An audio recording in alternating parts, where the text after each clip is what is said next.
being the main focus of attention, Derek didn't choke. He eagerly said, "I've recently been in an exploration team led by the chief to Afternoon Town. It's a key gateway that leads to the giant king's court. It's a door that separates myth from reality." His opening perfectly garnered the interest of all the Tarot Club members as they awaited the rest of his account in different postures.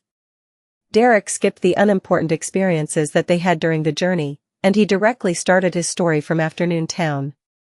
He first described the dead silence and darkness before how his three-member team discovered an underground altar. He then described how he identified the names, Ouroboros, Medici, and Sassurer, and entered another side of the town without realizing it. There, he saw the titles such as Dark Angel and the words Rose Redemption. Having said that, he thanked Mr. Fool once again for his help from the predicament. Then, Derek simply introduced the monsters that transformed from their shadows before emphasizing the ecclesiastic who was in constant penitence in the half-collapsed cathedral. He used his own words to describe what was said, mentioning that the ecclesiastic suddenly self-destructed when he was about to say the name of the fourth king of angels and was burnt to a crisp by a transparent flame. Another king of angels. And the mood in Afternoon Town is really dark and scary. The ecclesiastic's penitence has a feel of a prophet predicting a calamity. Audrey listened in relish as she had her interest about the blank line and unspeakable name piqued. At this moment, Derek turned his body and looked at the end of the bronze table, sincerely asking, "Mr. Fool, who was it that tempted Dark Angel Sassurer? Who does the fourth name refer to? Why can't it be said? Here it comes." Behind the gray fog, Klein's smile nearly froze. The reason that he had hurriedly sent Little Sun back to the real world was that he was afraid of facing such a question. Back then, he was worried that Little Sun would inquire about Dark Angel Sassurer, and now, he was facing a question he didn't know the answer to. Thankfully, a magician never performed unprepared. After that day, Klein undoubtedly began to seriously consider how to answer such questions. Now, with great confidence, he landed his right palm on the armrest and said with a deep, meaningful glint in his eyes, "It's because it's a secret." He used his eyes and body language to hint to the Tarot Club members that secret wasn't to be taken at face level, and it had a deeper, more substantial meaning. As for what it was, they had to figure it out themselves. Deities had deep reasons to conceal certain matters. After finishing this series of actions, Klein couldn't help but feel penitent. He felt that his charlatan vibes were increasing.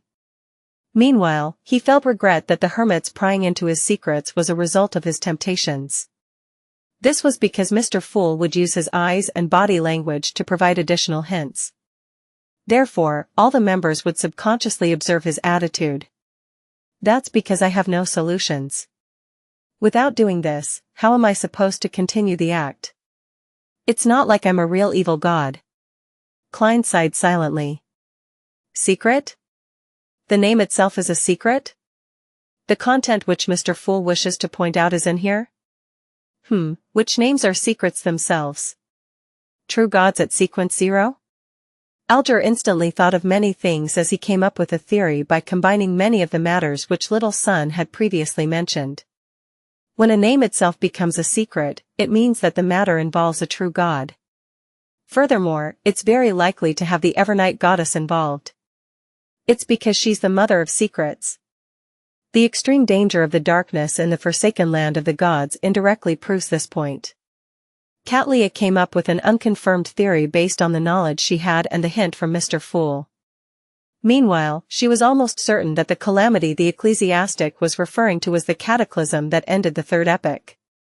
A king of angels who was tempted, Afternoon Town residents who fell from grace, a town being corrupted bit by bit, a black flower of calamity that blooms. All of that buried in epic, creating the forsaken land of the gods. What a heavy sense of history. Catlia couldn't help but think poignantly. While the Tarot Club members were in contemplation, Klein also began to analyze the reason for the empty name and the reason why it couldn't be said. Could it be the true name of a deity? A true god had tempted Dark Angel Sassurer, and the fourth name representing the King of Angels also became a true god later? But it's not like I haven't said the true name of a deity before. Primordial Demoness Cheek is understood by many to be on the same level as the 7 deities. It's not like anything happened in the end. Perhaps it has something to do with the language used? The languages of Lone, Intis, and Faisak, and even ancient Faisak do not possess the ability to stir the powers of nature. On the other hand, the commonly used Jotun in the city of Silver can. That ecclesiastic likely used a similar language. I should later try to pronounce cheek using Jotun? Then, I'll die on the spot and succeed in courting death. Forget it. Besides, having a blank name and an unspeakable name means different things. I've no idea why. At this moment, seeing how Little Sun was still in a confused daze without understanding Mr. Fool's meaningful hint, Alger volunteered to give an explanation. The two names might separately represent two deities, so they cannot be said.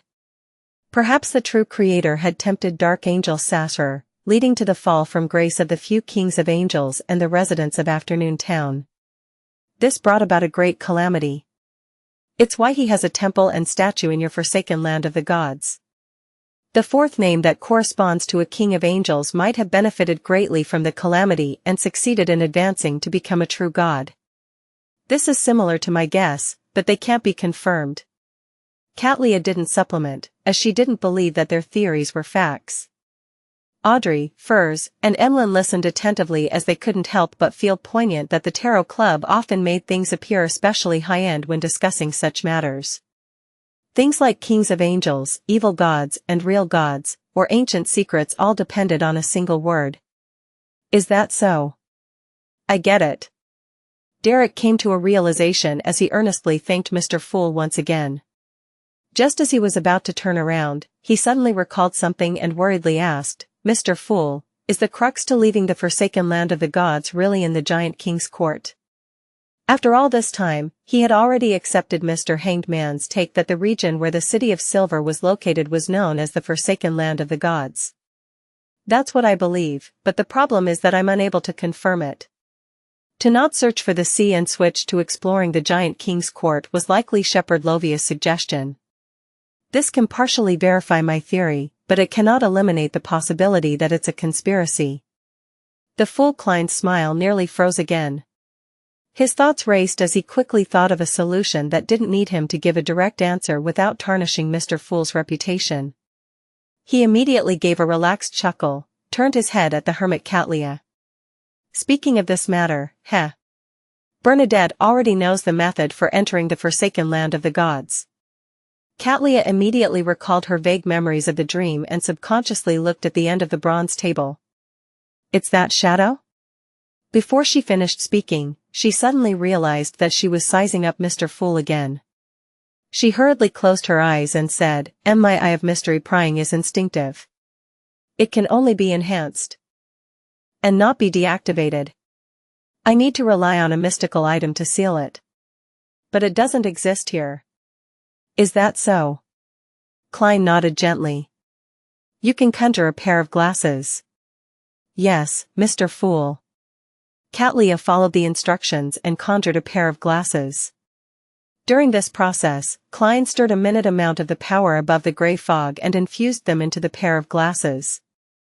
By the time Catlia wore them, she discovered that her eye of mystery prying had been sealed as she had expected. It was only at this point that Furs and company realized that Ma'am Hermit's eyes were extremely special. It had something to do with the prying of mysteries, and it didn't need to be activated to use it. It's no wonder we didn't notice it. Ma'am Hermit was severely injured because of her attempt to pry into the mysteries of Mr. Fool.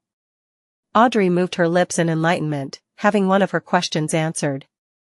As for Alger, who recalled how the hermit had previously sized him up and how he had been wearing the clergy clothes of the Church of Storms, his face nearly darkened.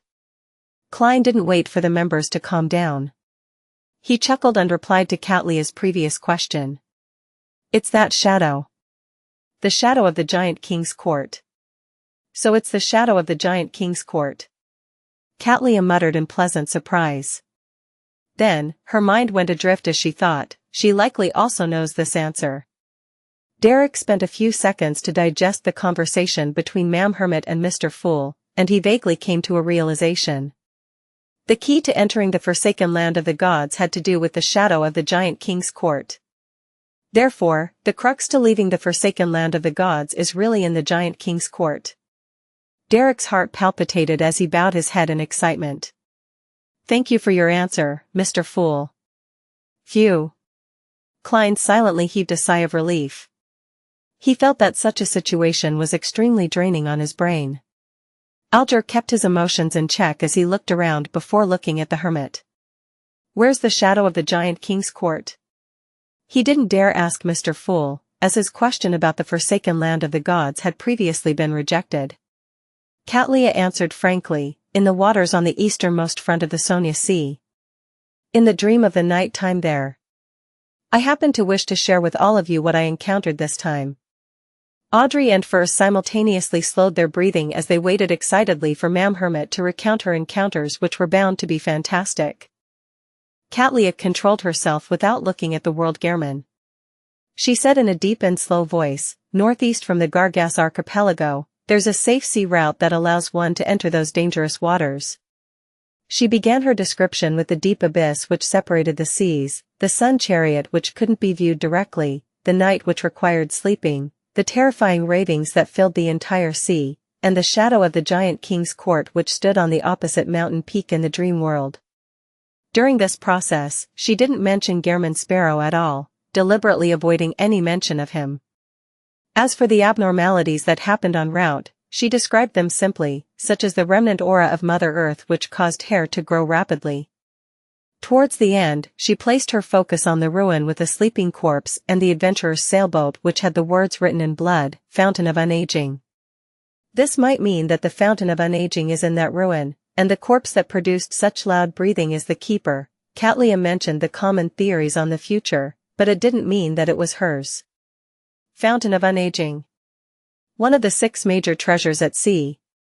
Alger was tempted by what he heard as he considered the possibility of exploring those ruins after reaching Sequence 5. Audrey finished listening attentively as she shook her head slightly. I don't believe that the decisive meaning behind those words in blood mean that the Fountain of Unaging is in those ruins. After a second's pause, she attempted to analyze the deceased's state of mind. A person who's about to die after being attacked by monsters wouldn't point out matters regarding the treasure. If he wishes to warn companions or relatives who come looking for him, then he should have written that it's dangerous here, or speak about the source of the danger. If he plans to tell passing ships that the Fountain of Unaging is there, then he lacks the motivation to do so for a living creature at death's doorstep. Unless a conspiracy is hidden in this matter, the conspiracy of enticing people to enter the ruin to seek out the Fountain of Unaging might be how he can be rescued. Yes, if I were in his shoes, I wouldn't think of desperately telling others that there's treasure here. What's in it for me? Emlyn echoed. Only hatred, bone-deep hatred, will make me write something like that on the brink of death. Otherwise, I'd rather tell others how I should be buried or what kind of burial items I want. He sked and shook his head. Klein nodded indiscernibly. Controlling the world, he said hoarsely, the Fountain of Unaging is a scam. He used absolutely certain words without any additional words that would signify other possibilities. The Fountain of Unaging is a scam. Katlia looked at the world before retracting her gaze in thought. It seemed to corroborate with certain theories and guesses she had. Alger frowned, not that he didn't agree with the world's judgment or that he believed that Miss Justice's and Mr. Moon's explanations were devoid of reason. Instead, he realized that he had completely failed to consider this possibility. To him, this was a mistake he shouldn't have committed. After all these years, I'm still being temporarily blinded by immense profit. He fell silent for a few seconds and sighed. After exchanging what everyone had seen and heard recently, everyone began to teach little son ancient Hermes, and they learned some mysticism from each other. Time quickly passed as the fool Klein surveyed the area after everyone came to a stop. Let's end it here for today. By your will. Audrey stood up immediately and curtsied with her illusory dress. The rest of the members said the same almost at the same time. As he watched the blurry figures vanish before his eyes, Klein wasn't in a rush to leave. He conjured a goatskin and fountain pen and wrote down the divination statement. The hope for my advancement to sequence 4. Putting down the fountain pen, Klein held the goatskin and leaned back. As he closed his eyes, he entered a cogitation state and began silently reciting the divination statement. After chanting it 7 times, he quickly fell asleep and entered the dream world. The gray, blurry sky cracked open as he saw a towering mountain tear through the clouds. At the mountaintop, there was a collapsed palace whose walls were covered with weeds and moss as they showed obvious holes. Inside the palace's hall was a huge throne carved out of stone. It was adorned with dull gemstones and gold. It was mostly mottled and damaged. It looked as though it wasn't prepared for a human, as countless translucent maggots were bunched densely together. They squirmed slowly as they kept growing. Around the throne was a raving that seemed to penetrate the long rivers of time and history. It was illusory, ethereal, and constantly echoing. Hornacis. Phlegria. Hornacis. Phlegria. Hornacis. Phlegria. The moment the ravings entered his ear, Klein jolted awake before he frowned. It really is the main peak of the Hornacis mountain range. Furthermore, I can see and hear it more clearly than before. This made him recall Queen Mystic Bernadette's prophetic words, "Your fate lies on the main peak of the Hornacis mountain range." Is that my fate? It really makes me want to be rebellious and not go. Sigh, I can't deal with absolutes. It depends. Klein sighed and conjured the 5 bounty notices provided by Emlyn White. Combining the information he had, he used the methods of divination to find the locations of the primordial moon believers. Finally, due to his lack of information, he could only confirm 2 points. Gallus Kevin, Windsor Bearing, and Argos are all in Backland. Dandy and Lara are at Enmat Harbor and Pritz Harbor respectively. This is as good as nothing. Klein shook his head and returned to the real world. Recalling how he had already agreed to provide Little Sun with the notary potion formula within 3 days, he wore his coat and a top hat, and he prepared to head out to find a target. When he opened the door and came to the stairwell, he saw Anderson had walking up, twirling his deer hunting cap with his hand while humming a folk song. This fellow is really good at recovering from setbacks. He was just taught a lesson by a demigod in the morning and was forced to apologize and agree to a request, but I don't see any sign of trauma from him anymore. It's no wonder he became a Sequence 5 powerhouse. Just this state of mind alone makes it difficult for him to lose control. Klein looked at him, nodding slightly as a greeting. Good afternoon, Gehrman. Anderson chuckled as he waved his hand. I've received the bounty and characteristic money. I'll pay you the rest now. As he spoke, he took out stacks of cash of different thickness from different pockets. It happened pretty smoothly, I see, Klein commented without much emotions involved. Anderson immediately laughed. That's right. It happened far smoother than I imagined. Those fellows who should have rocks for brains were surprisingly friendly, polite, and efficient. I even suspect whether I'd become a blessed of Lady Luck. There's no such deity. Klein ruthlessly shattered his fantasies. Why so serious? It's life. Relax a little. Relax a little. Anderson handed over the remaining 1,200 pounds. Actually, I'm very clear about what happened. That gentleman doesn't want me to waste my time, so he secretly exhorted those people. Klein glanced at the cash, pressed down on it, and asked in passing, have you confirmed which pirates gave you the problem? He was asking about the prey that resulted in the manipulator's involvement. There's no way for confirmation, Anderson said with a bitter smile. Do you think I didn't confirm it ahead of time? Although I appear nonchalant in front of you, I will investigate the prey's background and situation ahead of time to avoid provoking someone I can't afford to. Who knows? Sigh, I can only blame it on my bad luck. This fellow is more careful than I thought. That's right, his previous sequence was called Conspirer. Klein thought in enlightenment before asking indifferently, who deserves death the most in this area? Anderson was taken aback before he chuckled. Does our craziest adventurer plan on beginning his hunting activities? However, you have to consider it well. I do not wish for you to be my partner when completing the demigod's mission. Don't worry, we're different. I'm a seer. I have all kinds of means to hide my tracks. I will not allow someone to come knocking at my door. Besides, that's a demigod of the spectator pathway. He's not good at divination or prophecies.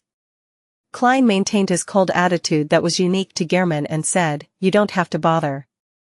Anderson immediately gave a thumbs up. "Your craziness is worthy of praise."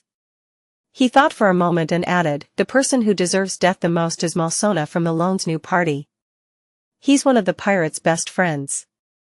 He has in his control some kind of plant that's similar to cannabis, which is highly addictive. This helps him control many people in the Tosgarter government and the police department. He's one of the most powerful mob bosses over here. He has committed many crimes, killed plenty of people, and basically did it with the help of pirates. On the surface, there's no apparent problem. He isn't a beyonder, but the difficulty in killing him is how troublesome it is. Yes, troublesome. He has 3 to 5 beyonders from different pirate crews providing him with protection. On the rooftops, outside the building, beneath the windows, everyone there belongs to him. To finish him off, the only way is to forcefully storm in and kill a large number of people. I have the means to do it, but it's too troublesome. There's also a certain level of danger. You'll become a wanted criminal after that, so I didn't deal with him and only dealt with his safe at home." Safe. To talk about banditry in such a fresh way. Yes, I previously heard that Tosgarter's main industries are its plantation economy and pirates' black market trading. It also has flourishing bar, brothel, and gambling industries. I never expected that it includes new age drugs. Malsona is an ordinary person and not a beyonder. Perfect, creeping hunger happens to lack food. Klein nodded and indicated for Anderson to go deeper into detail. Evening, in the Oak Tree Bar. A boxing match was about to unfold in the boxing ring. Many alcoholics surrounded it with mugs in hand. They were like sharks who had caught the scent of blood. As they placed their bets, they loudly yelled words such as "kill him." This was a business of the head of the Lone's new party, Malsona. The unique thing about the boxing matches held here was that death was permitted. Malsona greatly enjoyed matches that resembled ancient wrestling competitions. He often came to watch a few matches. At that moment, he was seated on the second story, overlooking the ring. Around him were several bodyguards. They were watching every direction, and among them were no lack of beyonders sent from the pirates he worked with, as well as experienced adventurers he hired with large sums of money.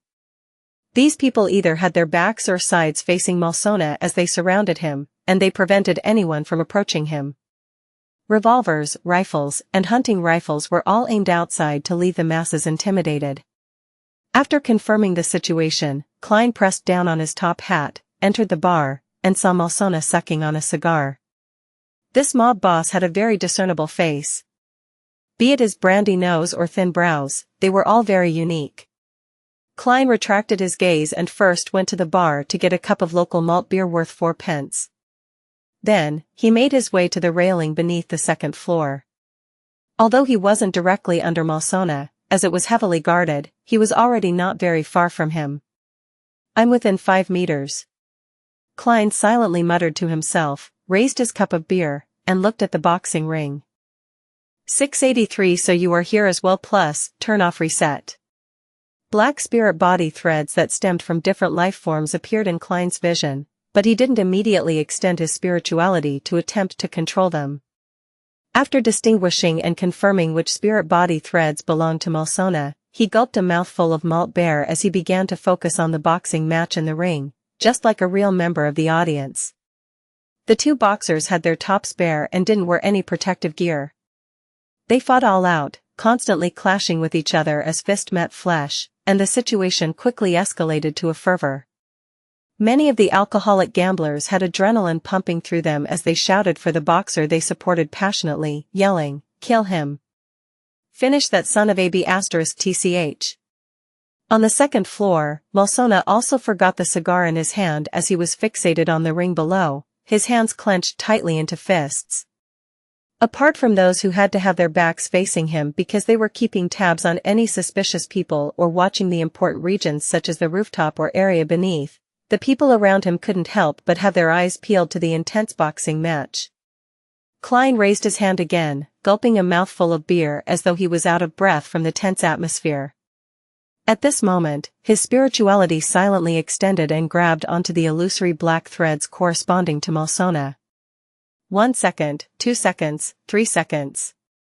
The brandy-nosed Malsona was just about to pump his fist a little as though he was in the ring himself when he suddenly found his brain go numb.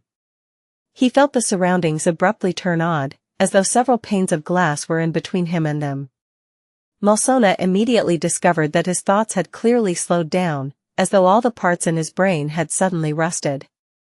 As the target was only an ordinary person whose spirit body was far inferior to that of a Beyonder, Klein took less than 20 seconds to achieve initial control over him. 7 seconds. All it took was 7 seconds. Oh no. Something wrong is happening. It's likely a Beyonder, with relatively special powers. Malsona, who often interacted with pirates, was no stranger to the mysterious world. It was why he spent large sums of money to hire Beyonders to protect himself. If he hadn't long destroyed his body with sex and alcohol, making his psyche relatively weak and his condition terrible, giving him a high chance of losing control if he were to consume a potion, he would have also wished to obtain supernatural powers himself. At that moment, as his thoughts were slowing down and due to his lack of experience, Malsona spent more than 10 seconds to figure out that he was under assault. He immediately reached out his arm and opened his mouth in an attempt to shout for help. However, his actions were extremely slow, and his voice was weak. With a number of his bodyguards around him engrossed in the exciting and nerve-wracking boxing match, and the audiences roaring in an ever-increasing crescendo, as well as all the guards along the perimeter putting their attention on any possible attack locations to protect their employer, his obvious abnormality ended up being neglected. When the climax of the match received a temporary respite, a number of bodyguards and subordinates turned to look back at their boss, and they saw that his eyes appeared somewhat in a daze. His hands didn't seem to be in the right place, as if he was still caught up in the match, anxiously awaiting the final results. The corners of the mob boss's eyes had tears welling up as he tried hard to release his fingers to drop the cigar to attract the attention of his subordinates, but he discovered in despair that his line of thought was becoming highly impeded and stiff. Even a simple action needed more than a minute to complete, and his fingers were even resisting his will. Pa! The burning cigar finally fell to the ground as Malsona's tears flowed down to his neck across his cheeks. A few bodyguards discovered this and were just about to ask their boss if it was because the match was too exciting when Malsona suddenly bent down. As he wiped his face, he picked up the cigar. That was an excellent match. Give the victor more money. Malsona flicked the cigar and pulled up his collar as he grinned happily. He didn't say exactly how much was to be given, as Klein didn't know the market rates. All he could do was give a vague comment. Yes, Malsona of the Lone's new party had already become his marionette. As this mob boss was only an ordinary person, and his spirit body was even weaker than most healthy humans, all it took was 2 minutes and 15 seconds. If the time needed was any longer, he would have had to divert his attention to create an illusion to create some chaos, making the bodyguards place their attention on protecting Malsona and not being able to discover his abnormality in time. Kill him! Kill him! The shouts of the audience suddenly turned uniform as the match in the ring came to its end. Malsona also allowed his bodyguards to continue watching the match. When a boxer collapsed to the ground unconscious, Malsona took a swig of his cigar and said, to the lounge, "I want to take a break." "Yes, boss." His bodyguards and subordinates immediately surrounded him, escorted him to the corridor on the second floor, and helped him open the door to the lounge. After instructing his guards to guard different critical spots and to not disturb him, Malsona paced around and opened a safe. He found documents involving all kinds of new drugs and selected the most important ones. Following that, he placed the documents and an address he cut from the newspapers, as well as a total of £758 in cash into a briefcase. With a creak, he opened the door and called for a subordinate. "Throw this bag under the 3rd Street lamp around the alley." "Yes, boss." The subordinate didn't inquire why. This was a rule. After closing the door again, Malsona found 3 candles and items with spirituality and used a pen and paper to carefully draw the corresponding symbol of the fool, a half-pupilless eye which represented secrecy, and the contorted lines which represented change. Then, this mob boss who had become a marionette lit the candles, used cologne to represent essential oil and extract, and solemnly held a bestowment ritual. He softly chanted the fool's honorific name, and he used ancient Hermes, which he originally didn't know, to recite the corresponding incantation. Following that, he picked up the item with spirituality and let it fuse into the wind, constructing an illusory door with the transformed candlelight. If he couldn't find any items with spirituality, Klein had planned on using Malsona's blood. A human's blood was an item with spirituality to begin with. In the washroom on the 1st floor, Klein took this opportunity by taking 4 steps counterclockwise and going above the gray fog. He didn't use the Black Emperor card, and instead, he directly stirred some of the powers of the mysterious space, combining it with the paper figurine before throwing it through the bestowment door. The pitch blackness immediately transformed into an angel with 12 pairs of wings. It flew through the illusory and mysterious door, passing through the pitch-black depths of the void and arriving where Malsona was. This was to disrupt any subsequent investigations via divination, prophecy, or other beyonder powers. Right on the heels of that, Klein picked up Creeping Hunger and threw it into the ritual's door. Creeping Hunger arrived in the real world thanks to the bestowment ritual, and it arrived in front of Malsona. Having not eaten for a long time, it immediately became restless. At this moment, Klein, who had returned to the washroom, controlled the frozen Malsona from a distance of dozens of meters. A way to immediately close his mouth and pick up the glove on the altar. A crack opened in the middle of the glove as 2 rows of illusory, white, and eerie teeth were revealed. The senses of the marionette he obtained quickly weakened as he decisively severed his control. The slight backlash made his mind spin, but it didn't take long for him to recover. Then, as though nothing had happened, he left the washroom, returned to the bar counter, and continued drinking the malt beer he didn't finish earlier. At the same time, he found a rat on the 2nd floor through the use of spirit body threads, and he made it become his marionette in less than 2 minutes. The rat began searching for a tunnel and path with rather awkward and unfamiliar motions, and it took quite some time before entering Malsona's lounge through a hole hidden by a bookshelf. At this moment, a thin glove that resembled human skin lay silently on the ground as there was nothing left behind of Malsona, not even his clothes. The rat climbed up to the table and bit on the paper with the symbol corresponding to the fool, placing it close to the burning candle. The paper quickly ignited and burned to ashes. After extinguishing the 3 candles and returning them to their original locations, the rat came beside Creeping Hunger and bit onto it. Then, it returned via its original path and left Malsona's lounge. It stealthily ran all the way to the balcony facing the outside on the 2nd story, and it silently climbed down. On the 1st story where the bar counter was. Klein finished drinking his last mouthful of beer, put down the cup, and slowly stood up. He pressed down on his half-top hat, stuffed his hands into the black double-breasted frock coat, and walked past the alcoholics and gamblers without any haste and came to the streets. Following the light of the street lamps, he entered the alley at a normal pace. While pulling out a paper figurine and lighting it with a flick, he picked up the briefcase thrown under the 3rd Street lamp. At this moment, a gray rat came with a thin human-skinned glove in its mouth out of the shadows. Klein bent his back with a deadpan expression once again and picked up Creeping Hunger. Then, the gray rat left on its own, climbing into a rubbish chute and lying there until it lost its breath. With night about to fall, the street lamp illuminated Klein as he stood there, spreading his fingers in an unhurried manner while wearing Creeping Hunger on his left hand. After stretching his finger joints and getting used to the glove, he carried the briefcase and followed the still vibrant and lively oak tree bar before vanishing at the crossroads. He took out the address slip and stamps from the briefcase and left only with the important documents, pasting them onto it. Then, he placed it in a mailbox on the corner of the street. Finally, Klein changed back into Gehrman Sparrow, took a rental carriage, and headed for another bar around the pier. It was a bar provided by Anderson that had relatively more pirates. Upon entering the bar, Klein swept his gaze and took in the interior. Suddenly, he saw a familiar figure. The figure had a medium-sized build and his lips were purple. His brown eyes hid an intense maleficence that left one afraid. He was none other than the second mate of the king of immortality Agolito, Slaughter Curtius, with a bounty of 9,500 pounds.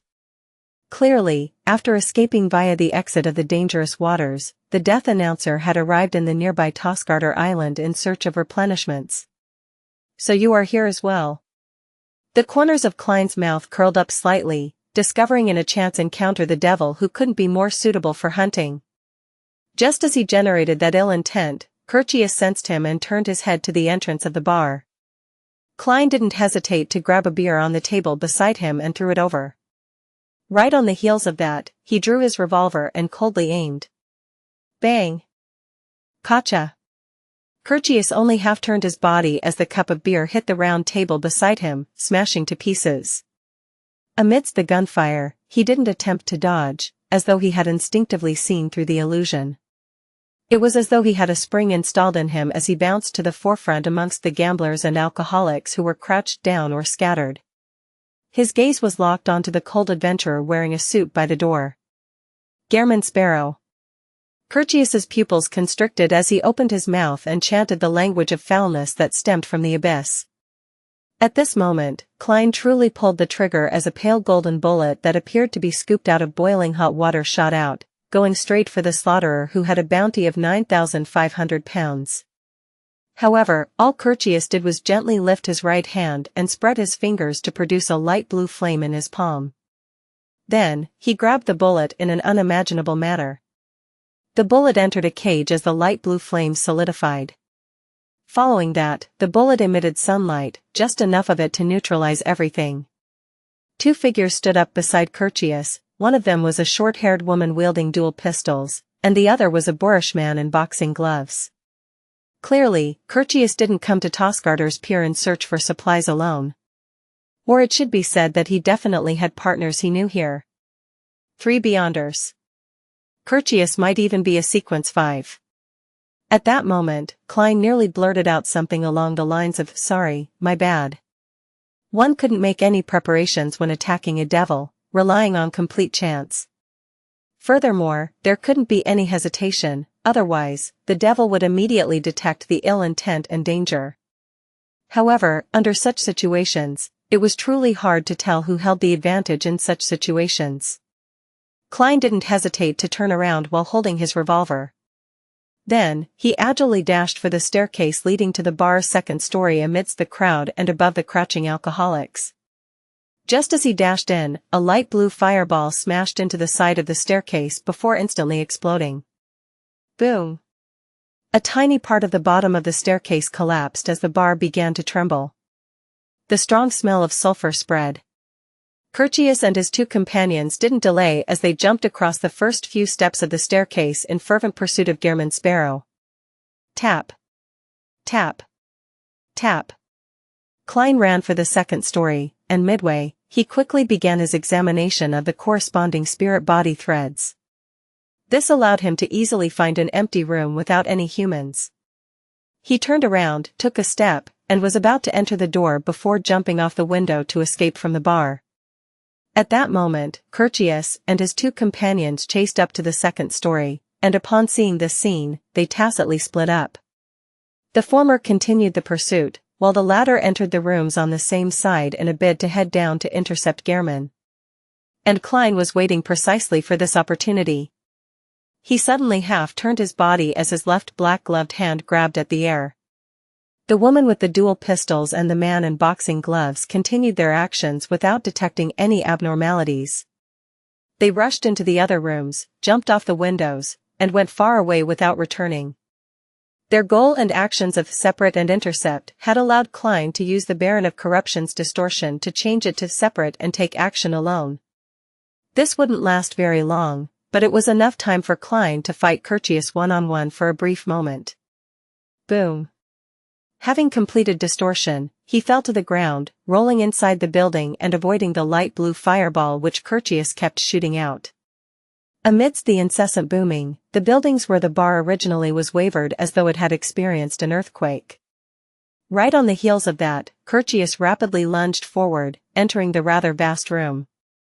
Seeing Gehrman Sparrow adeptly somersaulting and jumping without fighting him head-on while also controlling his emotions very well, Slaughterer immediately opened his mouth and used the unique language of foulness to say the word, slow.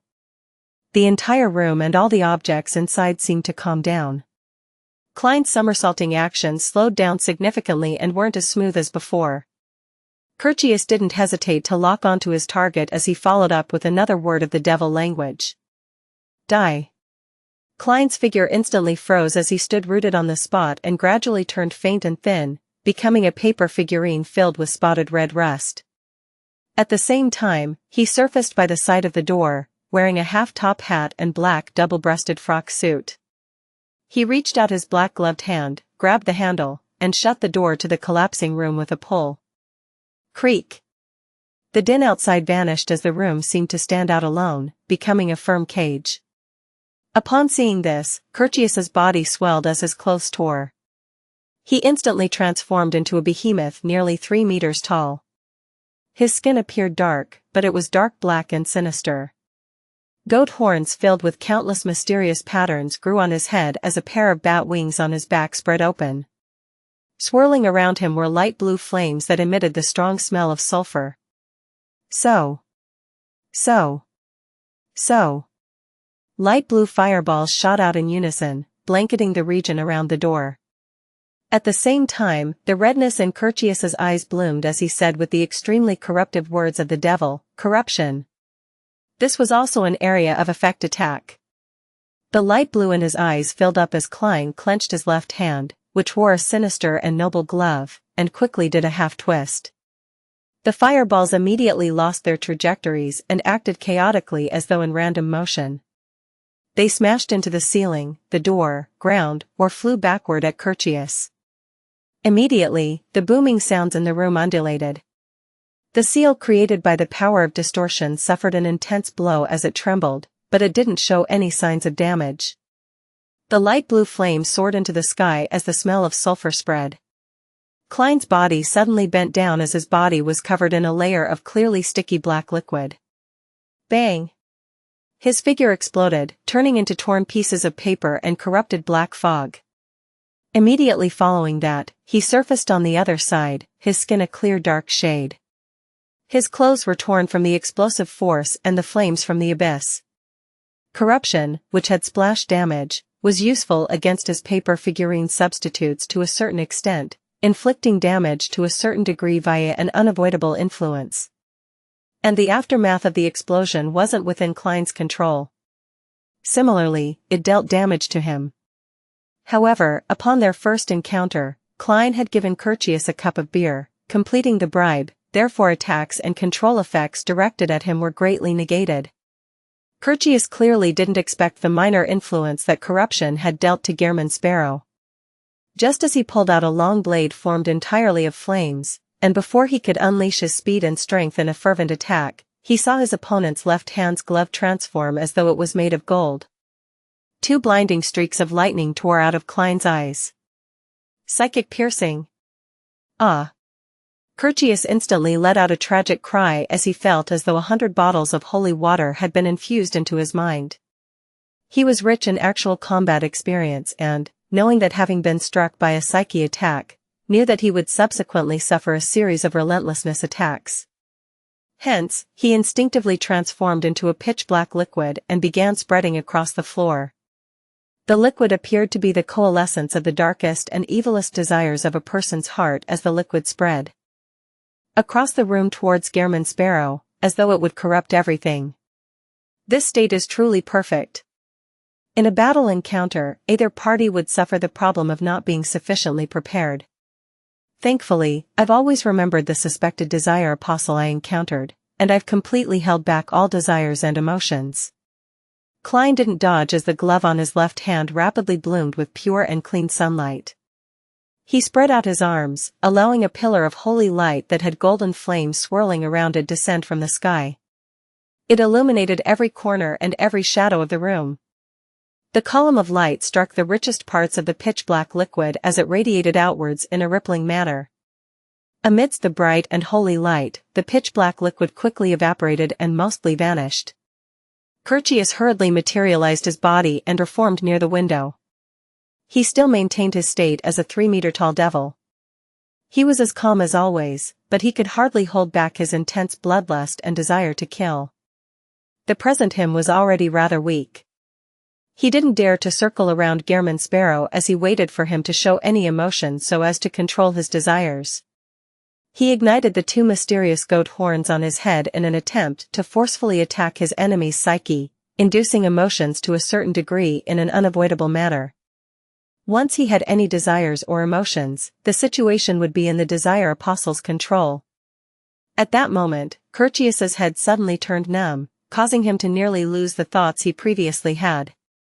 After both parties entered a range of 5 meters, the reason why Klein remained in a passive state, using paper figurine substitutes and a Baron of Corruption's distortion powers to barely put up a fight and stall for time, was to divert attention in order to control Curtius's spirit body threads. With the strength of a Sequence 5 spirit body, it wasn't easy to obtain initial control over Slaughterer to begin with. However, with the cup of beer bribe, it reduced Curtius's defense and resistance. And after that, this Desire Apostle suffered a psychic piercing and was thoroughly purified once by light of purification. As a result, he had become rather weak. Therefore, even though Klein was using his other powers, he still took 15 seconds to obtain initial control over Curtius. The intense battle in the room instantly turned quiet. Although Curtius's thoughts had turned slow, he still had the ability to complete certain actions. He could still forcefully resist the control that stemmed from the depths of his spirit body. The bloodshot colors in his eyes converged as his eyes reflected Gehrman Sparrow's figure. The curled goat horns on his head began to burn intensely as hatred, greed, lust, wrath, and other emotions and desires began to spread outwards in a corporeal manner. Klein entered a half-cogitation state as he calmly focused on deepening his control, hoping to quickly make Curtius lose all means of resistance. 685 from a delay to disconnection plus, turn off reset. In the room that had been reduced to shambles, Klein, whose top hat had fallen to the side and clothes had become tattered, was about 4 meters away from Curtius, who was a behemoth with bat wings. The situation was so quiet, as though a puppet show was being played. In fact, Klein still had the means to do something else. Back when marionettist Rosago forcefully controlled both him and Sharon, he could resist the wraith's possession and use flame controlling to summon a flame to destroy the shadow pulled in by Sharon. If he hadn't made a serious mistake by targeting the Sequence 5 wraith, Rosago could have diverted his attention to killing Klein, snuffing out any chance of him using the language of foulness charm. Now, although Klein was definitely inferior to him, there was also only one enemy. Of course, there wasn't really much he could do. Under the premise of not losing control over Curtius, he could move, but he couldn't do it too hastily or quickly. He could use Beyonder powers which didn't expend too much of his spirituality, but he couldn't divert his attention to power the mystical items he carried, or use actions that required too much movement like drawing a gun. And when a target was controlled to a certain extent, several attacks could nudge or stimulate the target, allowing them to resist the control of their spirit body threads to a greater extent and even show signs of escaping from his control. Therefore, Klein had to wait. At that moment, his heart rate suddenly sped up as an uncontrollable sense of horror and anxiety surfaced in his mind. He couldn't help but suspect that Curtius's companions who had their intentions affected by distortion were about to return. No good. My emotions have been stirred. Klein was first taken aback as he tried to use cogitation to forcefully calm his agitated heart. Haha. He has emotional stirrings. A chance. Curtius was delighted as a slow thought flashed through his mind. Then, using his Beyonder powers, he attempted to magnify Gehrman Sparrow's horror and anxiety, planting an emotional seed in him. As long as he succeeded, all he needed was to completely trigger it, maiming his opponent, making him unable to influence him further. No. How can it be ineffective? His emotional stirrings have disappeared. Curtius's bloodshot eyes constricted slowly as it was gradually filled with shock, alarm, and anger. Klein, who imagined that he had given the Desire Apostle a chance to counterattack, discovered that nothing had happened after completely calming himself down. The curled goat horns on Curtius's head were ignited, but he didn't attempt to use his emotional stirrings. Moments after having this thought, Klein roughly understood the situation. It wasn't that Curtius didn't wish to control his horror and anxiety, but it was that he had failed. From the moment he sensed the emotional stirrings, he had to take a few seconds to digest the situation before using 2 to 3 seconds to make the decision. Finally, he spent even more time to organize his thoughts before channeling the corresponding Beyonder powers. All of that took him at least 10 seconds to complete. Klein only took a total of 3 to 4 seconds to calm his mind after detecting the problem. Therefore, Curtius's Beyonder powers naturally failed to be effective against an enemy who was in normal condition. To put it simply, the delay was too long. Under such situations, don't try to fiddle around with highly intricate matters. Klein lampooned before suppressing his sense of schadenfreude. After another 10 seconds, Curtius finally understood the source of the problem. He no longer considered targeting desires and emotions, and instead, while flapping the bat wings on his back with great difficulty, he relied on a devil's powerful body and spirit body to resist the control stemming from the spirit body threads. He tried to make the swirling light blue flames slowly coagulate into a fireball. Klein could almost foresee fireballs bombard him, hence, he didn't hesitate to split off some of his spirituality, snapping his fingers using his right thumb and middle finger. Pa! The light blue flames suddenly soared before they truly took form and collapsed completely. They were like fireworks blooming behind Curtius. Magician's flame controlling. Curtius continued struggling, but his actions became even slower as he resembled a rusting puppet. As for Klein, he casually moved his feet to dodge the devil language Curtius had launched with all his strength. 3 seconds, 2 seconds, 1 second. Klein suddenly stopped as his eyes locked onto Curtius's head, which had lost its curved goat horns. At that moment, he still needed 2.5 minutes from controlling this Desire Apostle to turn him into his marionette, but Klein didn't have such plans. He never had such plans in the first place. It took too much time, allowing Curtius's companions to rush back in time. Klein only had one ultimate goal. It was to control Curtius to a certain extent so that attacks within a certain limit wouldn't help him escape his predicament. The bloodshot eyes, grimacing expression, and sharp teeth with drooling saliva reflected in Klein's eyes. He opened his mouth and said a word, bang. Air bullet. An air bullet of a sequence 5. This was already comparable to a bullet shot from a steam rifle. Bang. The air bullet accurately hit Curtius's forehead, causing him to throw up his head, yanking the spirit body threads. In between his brows, a bloody hole that wasn't too deep had appeared. It wasn't a mortal blow. To a devil, a Desire Apostle, their bodies seemed to be cloaked with thick and hard armor. Their blood and flesh had extreme elasticity and defensive strength. Bam! Bam! Bam! Klein kept creating air bullets while making gunshot sounds, striking Curtius's forehead again and again, slowly leaving it a contiguous mess. At the same time, he stably controlled the spirit body threads to prevent him from using the feedback to weaken his influence. Curtius let out an angry stuttering roar as he tried moving forward in a bid to counterattack, but Klein was a lot more agile than him. And his plans to liquefy undoubtedly failed because of the control of the spirit body threads. Bang! Another air bullet struck Curtius, completely shattering his forehead, penetrating his brain. Bang! Bang! Bang! The subsequent bullets flew in, one bullet after another. Bang! Curtius's skull was finally sent flying as black crevices filled his brain. At that moment it was a complete mess. The aura of this slaughterer worth 9,500 pounds quickly dissipated, but he didn't close his eyes, as he had already lost them. Bit by bit, he collapsed to the ground slowly as Klein walked over and extended his left hand. Two blood-red eyes split open in the middle of the glove.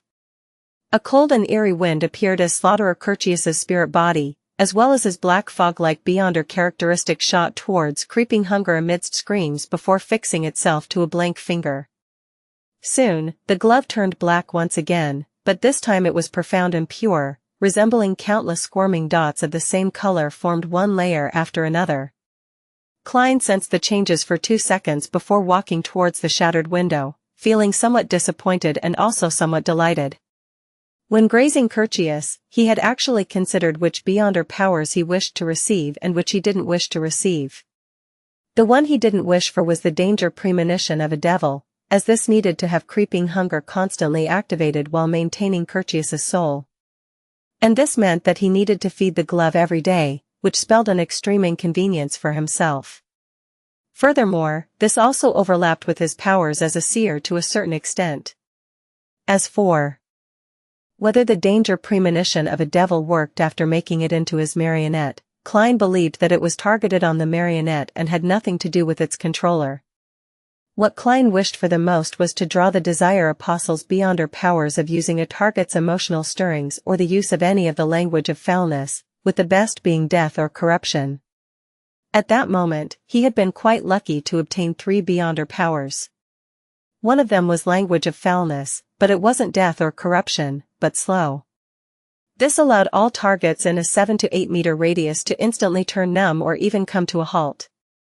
However, it could only be maintained for 2 seconds. The second Beyonder power was Sword of Lava. It could create a flaming sword with extremely high offensive power. One strike could directly cleave through a thick stone column, leaving the sliced-off end to appear to be melted off. This was the option Curtius had used when he attacked maniacally. The third was Sulfur Fireball. Not only could it create an explosion of considerable might, but it could also poison people and objects which had been stained by the flames. If matched with a devil form's powers, 10 to 20 fireballs could be launched at the same instance. Out of that form, it maxed out at 3. That's not bad. The damage delivered by Sword of Lava to non-undead or non-corrupt creatures is clearly higher than the Priest of Light's Light of Holiness. Klein came to the window and happened to see the backs of Curtius's companions opening up a distance from him. They haven't shaken off the influence? No, with so much time having passed, they must have shaken off the influence and returned somewhere nearby. Now, they're escaping? They sensed Curtius's death? That's a little weird. Klein turned his head back and saw Curtius's corpse still in his devil form. His form didn't change back into a human as a result of his death. He looked at the corpse for 2 seconds before coming up with a theory. Powers like the devil form are a state that brings a body close to the state of losing control. However, they still have their reasoning and can change back while they're in control. Otherwise, they will maintain their forms. Klein didn't delay as he searched the devil's corpse. He discovered that Curtius's gigantification had torn all his clothes and pants, causing his wallet and cash to scatter across the ground. Later, they were all destroyed due to the blanketing attack from the fireballs and sulfurous flames. Just as Klein looked away, he suddenly discovered something twinkling in the giant devil's chest. It was a thin and long crystal formed purely of blood. A faint smell of sulfur emanated around it. What's that? Klein frowned, unable to figure out an answer. Curtius's Beyonder characteristics has clearly entered creeping hunger. Why would his corpse produce something strange? A question flashed across Klein's mind. Furthermore, as the second mate of the King of Immortality, Curtius didn't even carry a mystical item or sealed artifact. This had exceeded his expectations. After thinking for a moment, Klein, who didn't have an answer, put away the thin blood crystal when he didn't sense any danger from it. Then, he bent down to inspect Curtius's devil form which had lost half its head. I wonder if I can still use this to exchange for a bounty, and if so, how much can I get? I have no idea who I can contact from the military over here. Send Os Kent a telegram? This back and forth, together with the work he has to do remotely, it's hard to tell if it will finish in 3 to 4 days. I'll be leaving tomorrow. Also, I can't forget the middleman's cut. He mumbled, walked to the side, and picked up the clearly charred half-top hat and wore it. Then, he dragged the heavy and massive devil's corpse and walked to the door before reaching out to open the door. A howling wind blew in, breaking the silence in the room. Klein tapped his finger joint to deactivate the spirit-body thread's vision as he continued dragging the nasty and terrifying devil's corpse across the corridor, down the stairs to the first floor. At that moment, there weren't many people left in the bar. Tables and chairs were overturned, and there were shards everywhere. It was a mess. Klein went past the heavily damaged staircase and into the main hall. He surveyed the area and found the forlorn bar owner behind the bar counter. Few of the bouncers he hired had remained. Most had scattered off. Tap. Tap. Tap. Klein walked over one step at a time with the devil corpse behind him bumping into the furniture. What are you planning to do? The owner took a step back as he yelled at the top of his lungs. His bouncers gathered over, shuddering in fear. Their eyes were darting around as their bodies revealed their own inclinations. It appeared as though they would immediately flee the moment any incident happened. Klein stopped in his tracks, throwing Curtius's corpse in front of him. Then, he said in a deep voice, "Can you claim bounty rewards?" The owner was stunned for a second as he instinctively moved his gaze down before seeing the huge devil's corpse which still had some blue flames lingering around it. He and his bouncers drew a cold gasp at the same time, many of them feeling surreal. This was a real devil. Apart from its lack of curled goat horns, it looked identical to the devils described in the church's Bibles or mythical stories. To ordinary people living in the pirates' playground, it wasn't rare to witness supernatural powers. Here, their horizons were clearly broader than the colonies of Orvie and the civilians of the kingdom's native soil. However, as the owner and bouncers of a bar, they had never seen real devils before. They even suspected that it was an attempt by the church to tarnish unofficial beyonders. The owner retracted his gaze with great difficulty as he looked at the stoic adventurer in tattered clothes. "I can. They should have the means to determine that this is Curtius." "It's Curtius, right?" Klein silently heaved a sigh of relief and silently nodded. The owner hesitated for 2 seconds and forced a fearful smile. "However, it's impossible to get everything. As you know, there will be some money spent during the process. The fees cost about 30%, otherwise, you'll have to wait quite a while. After all, £9,500 isn't a small sum. For Tosgarder's Pier, it will take at least a week. It's because there are pirates frequenting this area, and there are often adventurers here to claim bounties. Therefore, it constantly has quite a bit of cash reserves. If you were in Orvie Island or anywhere else, it might take 2 weeks or even a month. £9,500 really wasn't a small sum." Klein clearly remembered that back in Tingen City, the Nighthawks team's monthly budget was only about £1,000. The budget was even split between the church and the police department. He thought for a moment and asked the bar's boss, "Do you know me?" "Yes." The owner hurriedly nodded. Klein swept his gaze across everyone and continued asking, "Can you figure out where I'm living?" "Yes, yes." The owner didn't dare to lie. Klein tersely responded before using a flat and direct tone. "Send £6,000 to me before noon tomorrow." £6,000? That's less than 70%. That's about £600 short. The owner was taken aback, never expecting the crazy adventurer to take the initiative to lower the price. "Can you do it?" Klein asked again. The additional £650 was his compensation for the bar. After all, he had left the bar in a mess. However, this wasn't something the crazy adventurer would say himself. He believed that the bar's owner wasn't a philanthropist. There was no way he would hand over the excess to others. The owner considered it seriously before replying, "Yes." Even though the official process wouldn't be that fast, there was nothing he needed to worry about. This was because he planned on borrowing some of the money and using his savings to pay the bounty reward which Gehrman Sparrow wanted. To be able to earn several £100 at once wasn't something he would miss out on. Klein nodded and didn't speak another word. He turned around and walked to the bar's entrance. When he came near, he took out a few yellow pennies and threw them onto a tiny round table that still stood standing. After some clinking sounds, the pennies spun to a stop. They numbered 8 pence.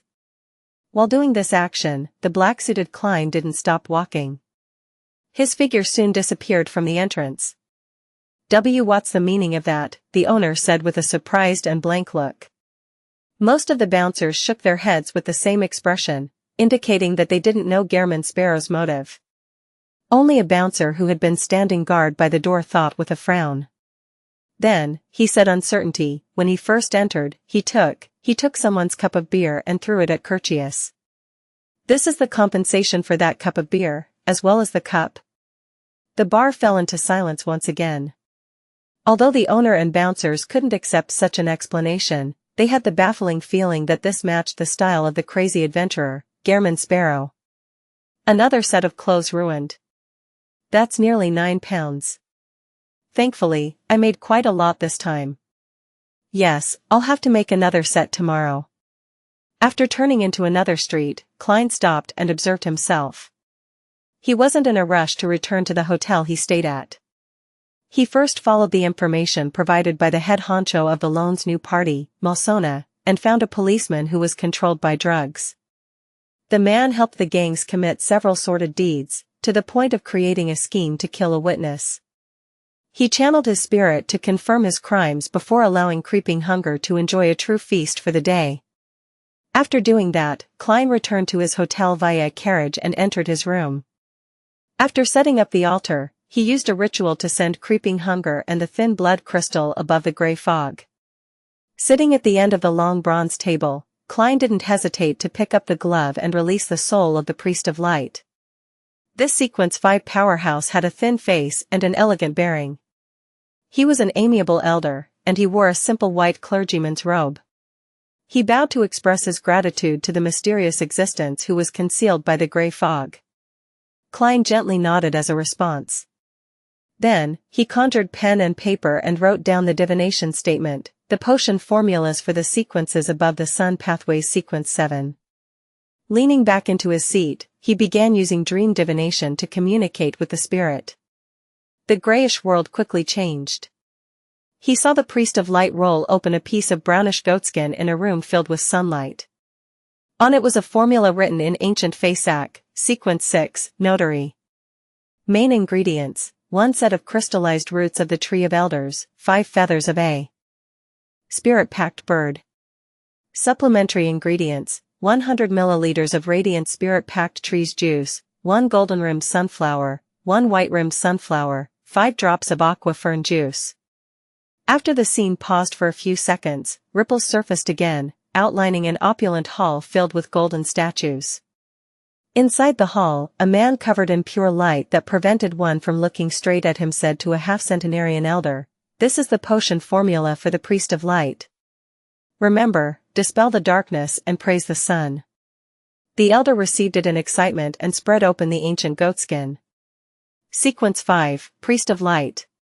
Main ingredients: red comb of a dawn rooster, a pure white brilliance rock. Supplementary ingredients: 5 grams of rosemary, 7 drops of fingered citron juice, 10 milliliters of rock water, 60 milliliters of a king of dawn rooster's blood. Ritual: in pure darkness, bury your entire body in ice that usually doesn't melt, before consuming the potion. The scene quickly vanished without any additional content. Klein wasn't surprised. He knew very well that when it involved the domain of a demigod, the 7 churches would often directly provide the potions and rituals without giving them the formula. At this moment, the priest of light's figure had mostly dispersed due to the forceful spirit channeling. His painful expression eased as he raised his head and spread out his arms as though he was embracing sunlight. "Praise the sun," the priest of light closed his eyes as he piously said. Those were his last words as his spirit body rapidly disintegrated and plummeted into the grey fog before completely disappearing. A pious believer. Klein sighed in comment. Following that, he recalled what he had seen in the dream and recorded the formula. The main ingredient of a notary is the root crystal of the Tree of Elders.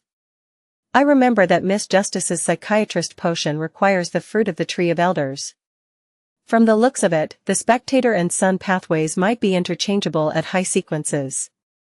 The difficulty of the Priest of Light's ritual for most people is to find ice that usually doesn't melt, but it's different for Little Sunday. To bury a living person in pure darkness in the forsaken land of the gods might lead to one's disappearance. A method to avoid this has to be figured out. Dispel the darkness and praise the sun is the acting method? Klein considered for a moment before picking up the blood crystal produced by Curtius's body. After a few seconds of consideration, he wrote down the corresponding divination statement in a serious manner, its origins. Holding up the item and a piece of paper, Klein chanted softly once more and entered a dream. In the gray, blurry world, he saw the gigantic sailboat, the Death Announcer, with its bow and stern curving up high. He saw Curtius climb up a soft ladder and arrive on the deck. Just as this desire apostle found his footing, a sticky black fog emanated from the deck's cracks. It was filled with a corruptive smell that enveloped Curtius within it, corrupting and tainting all the shimmering objects on him, including his body. The gas quickly contracted and entered Curtius's chest.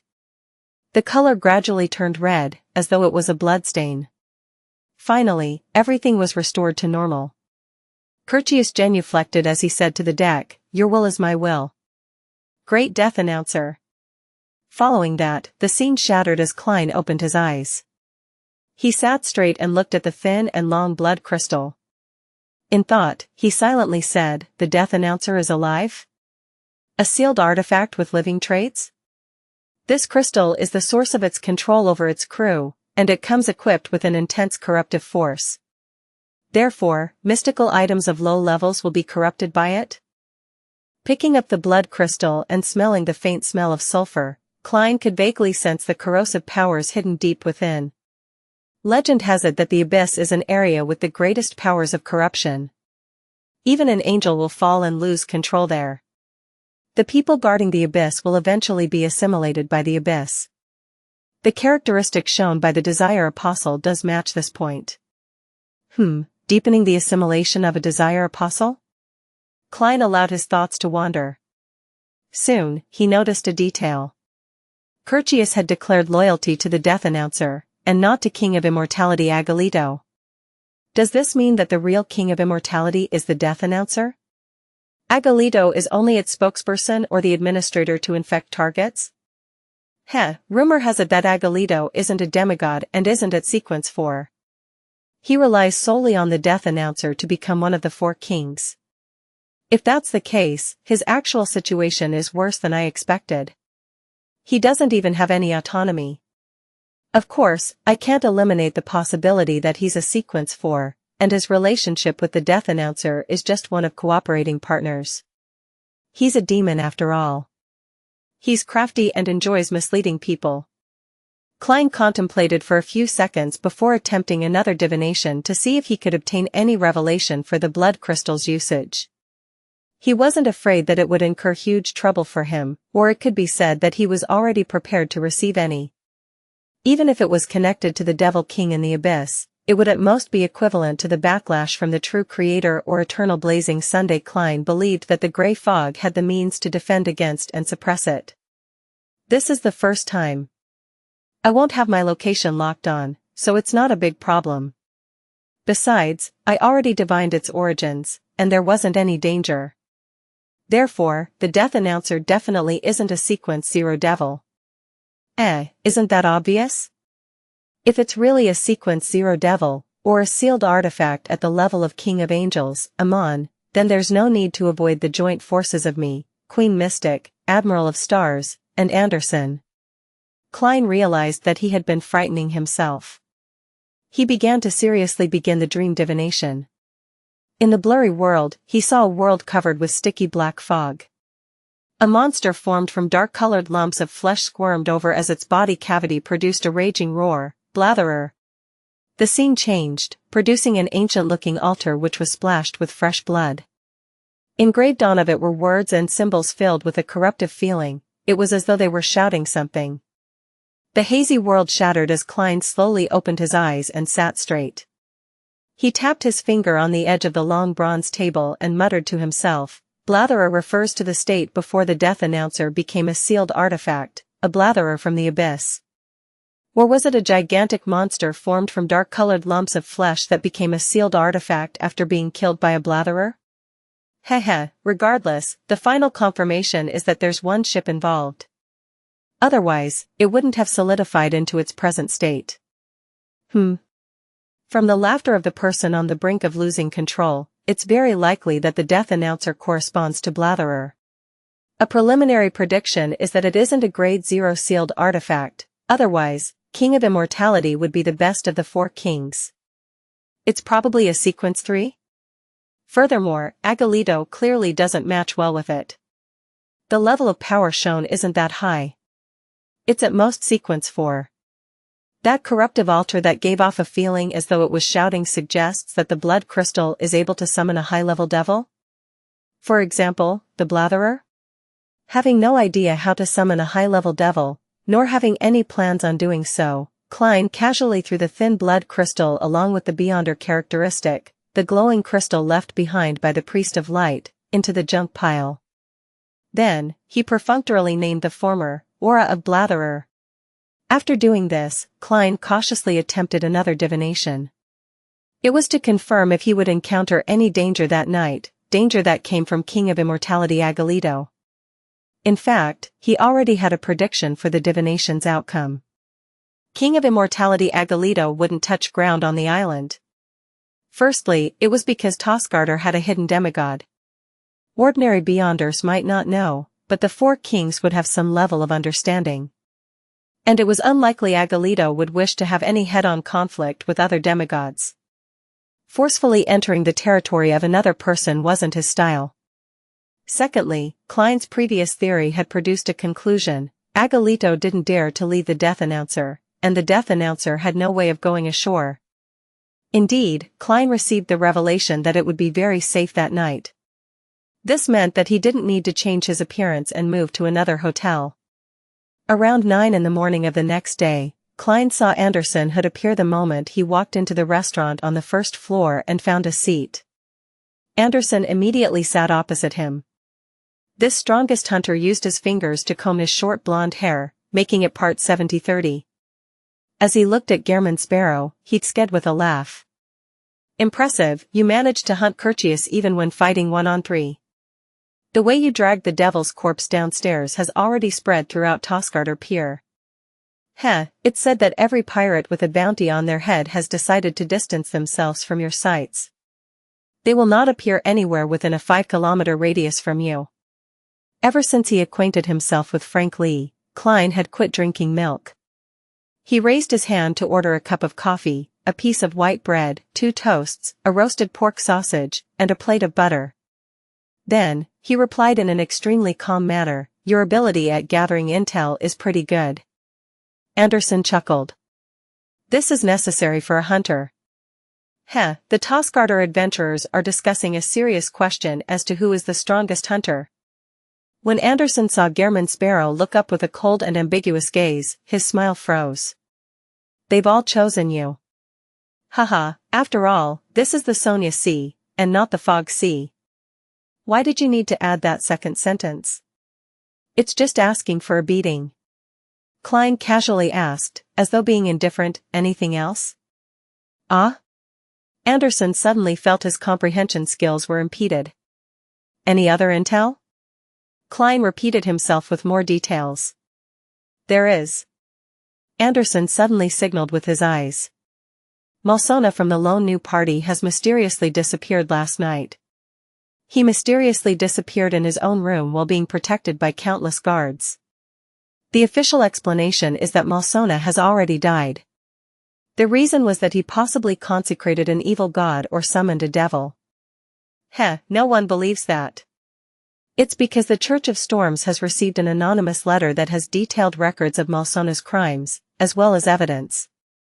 He stared intently at Gehrman Sparrow, hoping that the crazy adventurer would provide him with more information. He clearly remembered that Gehrman Sparrow had just asked him who deserved to be killed yesterday afternoon. And his answer was Malsona from the lone new party. Klein tersely responded without saying anything more. At this moment, a figure rushed into the hotel. After looking around, he walked towards Klein in delight. He was none other than the bar owner from before. Mr. Sparrow. The owner took off a bonnet that had a depression in the middle and bowed. It has already been confirmed, but the process will take another 2 days. After all, it's too large a sum. Haha, I know you'll be leaving today, so in order to not delay your schedule, I've decided to cover the bounty for now. Well, a portion of it comes from the bar's liquid cash, and a portion of it I loaned from my friends. Please make sure the number is right. He deliberately spoke in detail to express his goodwill to Gehrman Sparrow while earning a profit. He wanted to befriend this crazy adventurer. As for whether King of Immortality would seek revenge on him, he wasn't too worried. Many a time, Curtius would similarly claim bounties through him. After all, it was a reward for battles between pirates. Everyone liked gaining some additional cash. It was an unspoken rule at sea. Klein did a count of the thick stack of notes worth 6,000 pounds. He split them into a few stacks and placed them into different pockets. Then, he said with a nod, "Not bad." The bar owner heaved a sigh of relief. He then warily surveyed his surroundings before suppressing his voice. You have to be careful. King of Immortality is a very vengeful person. He might intercept your ship at sea. He didn't dare to say that he had the means to arrange for someone to board certain ships to depart in secret, afraid that it would be detected by King of Immortality and that he would suffer retaliation as a result. I know, Klein replied indifferently. The bar owner didn't speak further. He bowed once more and left the hotel's restaurant. Do you have the means to leave? Anderson looked at Gehrman Sparrow with a look of curiosity. Guess. Klein revealed a gentlemanly smile. The corners of Anderson's lips twitched. I'm relieved by seeing your confidence. By the way. The tickets. It sets sail at 1:30 in the afternoon. Impressive. I thought I was rather amazing earning 1,600 pounds in a night. Who knew? Klein didn't respond as he began enjoying his breakfast. Later, he made a new suit to prevent himself from lacking a change of clothes. Time passed, and soon, it was time to board the ship. Anderson held a newly bought suitcase and looked at Gehrman Sparrow beside him. He asked, seemingly worried, Are we just leaving on this ship? The death announcer should be around the surrounding waters. The future left yesterday after it was resupplied. He felt that leaving while under the wrath of the King of Immortality wasn't a wise choice. It's impossible for Gehrman Sparrow to be crazy enough to just storm right into death, right? Unless, this is his trap. A thought came to Anderson as he had a hunch. Klein didn't turn his head to look at him. He directly boarded the liner with his suitcase. His thoughts were simple. It was likely that the death announcer could sense something wrong with its aura. Based on the King of Immortality's modus operandi, it was unlikely for him to make a forceful assault. If his assumption was wrong, then the moment the death announcer appeared along the horizon, Klein would immediately enter his room and pray to himself. Then, he would go above the grey fog to use the scepter to respond. He wanted to see who was stronger, the Blatherer at sea or the sea god. This wasn't Klein's original plan. He had planned on using the sea god scepter's ability to command sea creatures to find an underwater carriage for himself. Then, under layers of protection from his charms, he would pull Anderson out into the waters and escape the range of the death announcer's blockade before secretly boarding a liner he had tickets to. However, in consideration that the target of revenge had disappeared all of a sudden, it was possible that the King of Immortality would vent his anger on others by slaughtering liners indiscriminately. After all, pirates didn't abide by the law, nor did they come with any proper morals. After divining above the grey fog, Klein ultimately decided to leave brazenly. After hitting the deck, entering the cabin, and coming to his room, Klein was just about to say something when Anderson had spoke before he could. That's not right. If I were the passengers on board this ship, I'd definitely be very afraid and nervous to see an adventurer who just offended the King of Immortality. I'd either get the captain or first mate to convince you to switch to another ship, or I would switch ships myself. To my surprise, all of them are especially calm. This guy is very sharp. He's able to notice the minute details. Is this a real conspirer? Often acting happy-go-lucky, shooting off his mouth, and being optimistic, but in actuality, he has silently grasped the situation and made his preparations. As Klein opened the door with his key, he began considering if the ship had any real problems. At that moment, Anderson raised his hand to slap himself in the cheeks before laughing dryly. I get it. It happened just recently. The matter is only spread among a number of adventurers and pirates. Typical tourists and sailors wouldn't even know of this. Besides, people who know what you look like are definitely people with good intel, not ordinary people. Wow, he knows to answer his own questions. Do you know that time is life? Klein lampooned and entered the first-class cabin.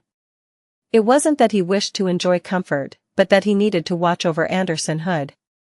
He didn't want this unluckiest hunter to bring disaster to the liner, so he had gotten him to book a first-class cabin for themselves.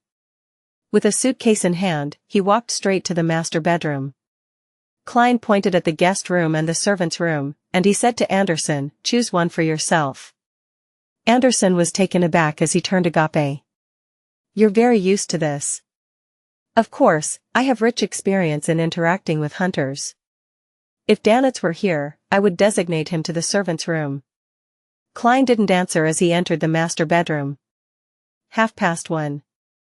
The steam engine whistled as the liner set off on time. After hanging his coat, Klein walked out of the master bedroom in pants, a shirt, and a vest. He looked out the window at the horizon. Thanks to the wind, the green waves ebbed as they spread along the outline of Tosgarter Island, inch by inch. That's no way to see the full situation. Anderson came over and smiled. You can only ensure that there are no problems from one of the flanks, and the death announcer might appear from the other flank, or the front. The best option is to climb up to the crow's nest. Haha, there's definitely a crew member there, but an experienced hunter or pirate has 100 means to fool his senses. Klein turned around and looked at Anderson with a stoic expression. Well said. I'll leave this to you. Ah? Anderson was taken aback. He snapped to his senses and asked in surprise, "You don't have any other means to observe?" Without any other means to observe, how was he to lay a trap for the King of Immortality? No. Klein nodded his head with abnormal frankness. I can only rely on you. Who gave you the courage to leave under the King of Immortality's scrutiny? Anderson was momentarily speechless.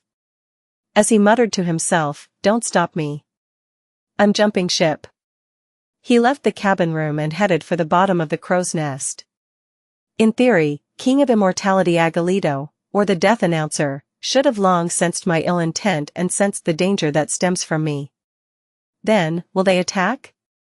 Will they believe that I'm at the level I show myself as and that I don't have any help, or will they suspect that some powerhouse who can interfere in their premonition for danger did something?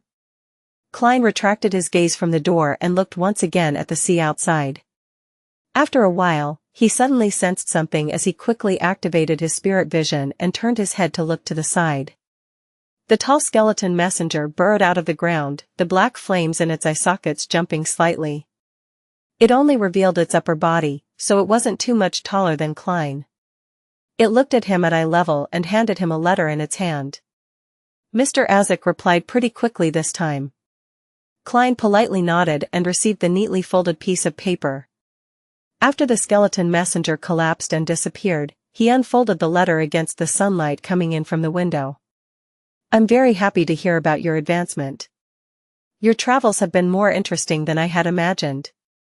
Those waters are indeed very dangerous. I vaguely remember that it might have to do with the source of the cataclysm.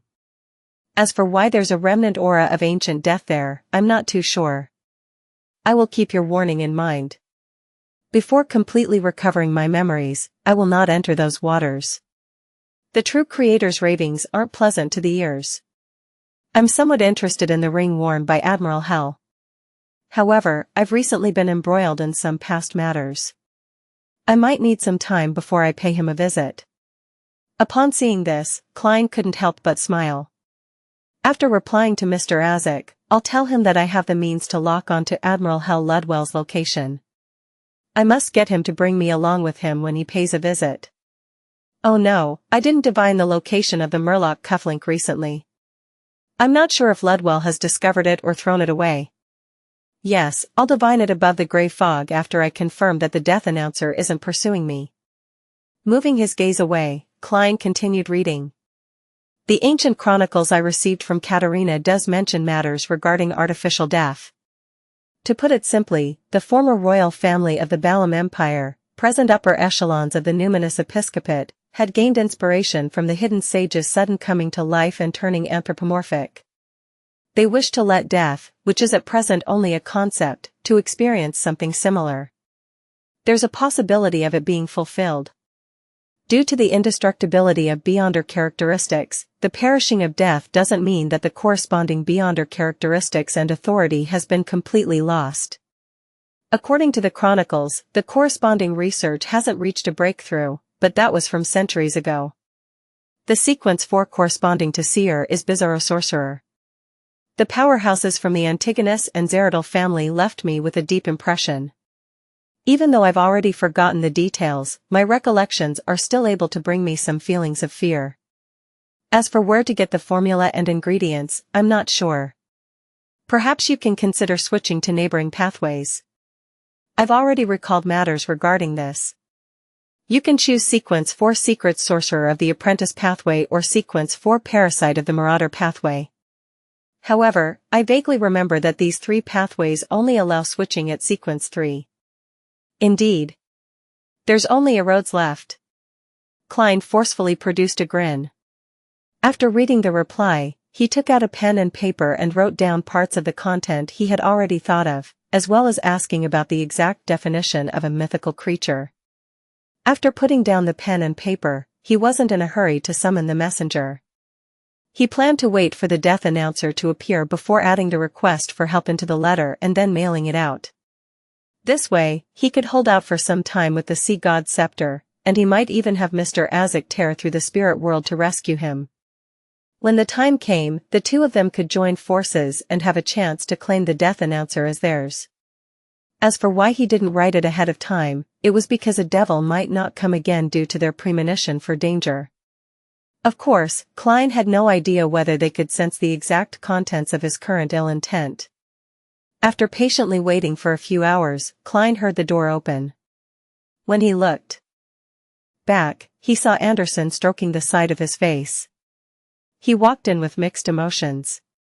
The death announcer hasn't appeared. We've completely left the waters around Tosgarter Island. The King of Immortality actually didn't seek revenge. This fellow is more impressive than I imagined. Anderson sighed inwardly. Klein gave a regretful nod, walked to his coat rack, and took his coat and hat in preparation to head for the dining hall. In a secret chamber, a small red gloves team was discussing a case they were on. Solashur Soest held a chalk and pointed at a blackboard. The devil murder case this time has some similarities with the assassination of Duke Negan in Backland. First, a human skin with its own smell and aura appeared. This is something that hasn't appeared in many of the devil-related cases in the past. Second, there's more than one devil. They take turns wearing the human skin in order to carry out their normal activities to conceal their partner's evil acts. Finally, they're suspected of belonging to the Beria family. At that moment, Leonard, who appeared to be listening attentively in the corner, couldn't help but recall something when his captain mentioned Backland. Having witnessed the complete destruction of the underground ruin, he wanted to find time for himself to investigate the mysterious detective, Sherlock Moriarty. He had planned on starting from Sherlock Moriarty's former landlord, but his team took on an emergency case and began to investigate a new series of serial murders. He had no choice but to leave Backland. Leonard, what's your take on this? After Soest finished his briefing, he named Leonard Mitchell to continue. Leonard turned his head to the side in a daze and looked at the content on the blackboard.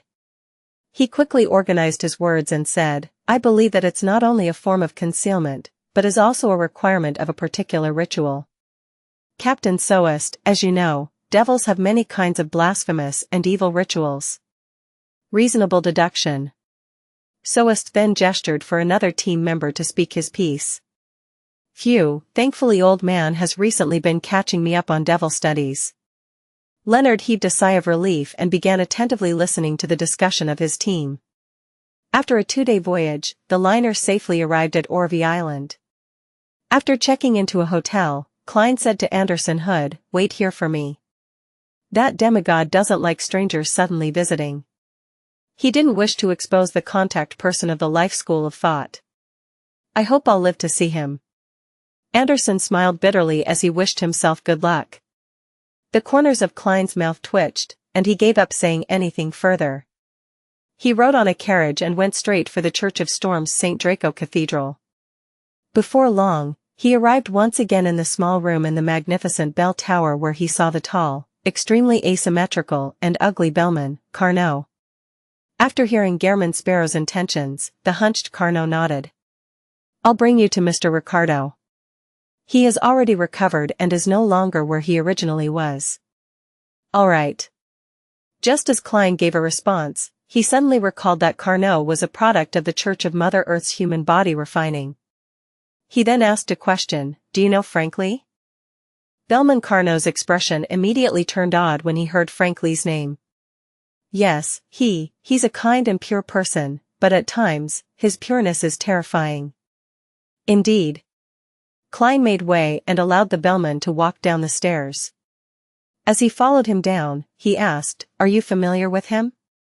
Carnot silently walked ahead, and after a while, he said with his back facing Gehrman Sparrow, "I'm a failed product filled with all kinds of problems.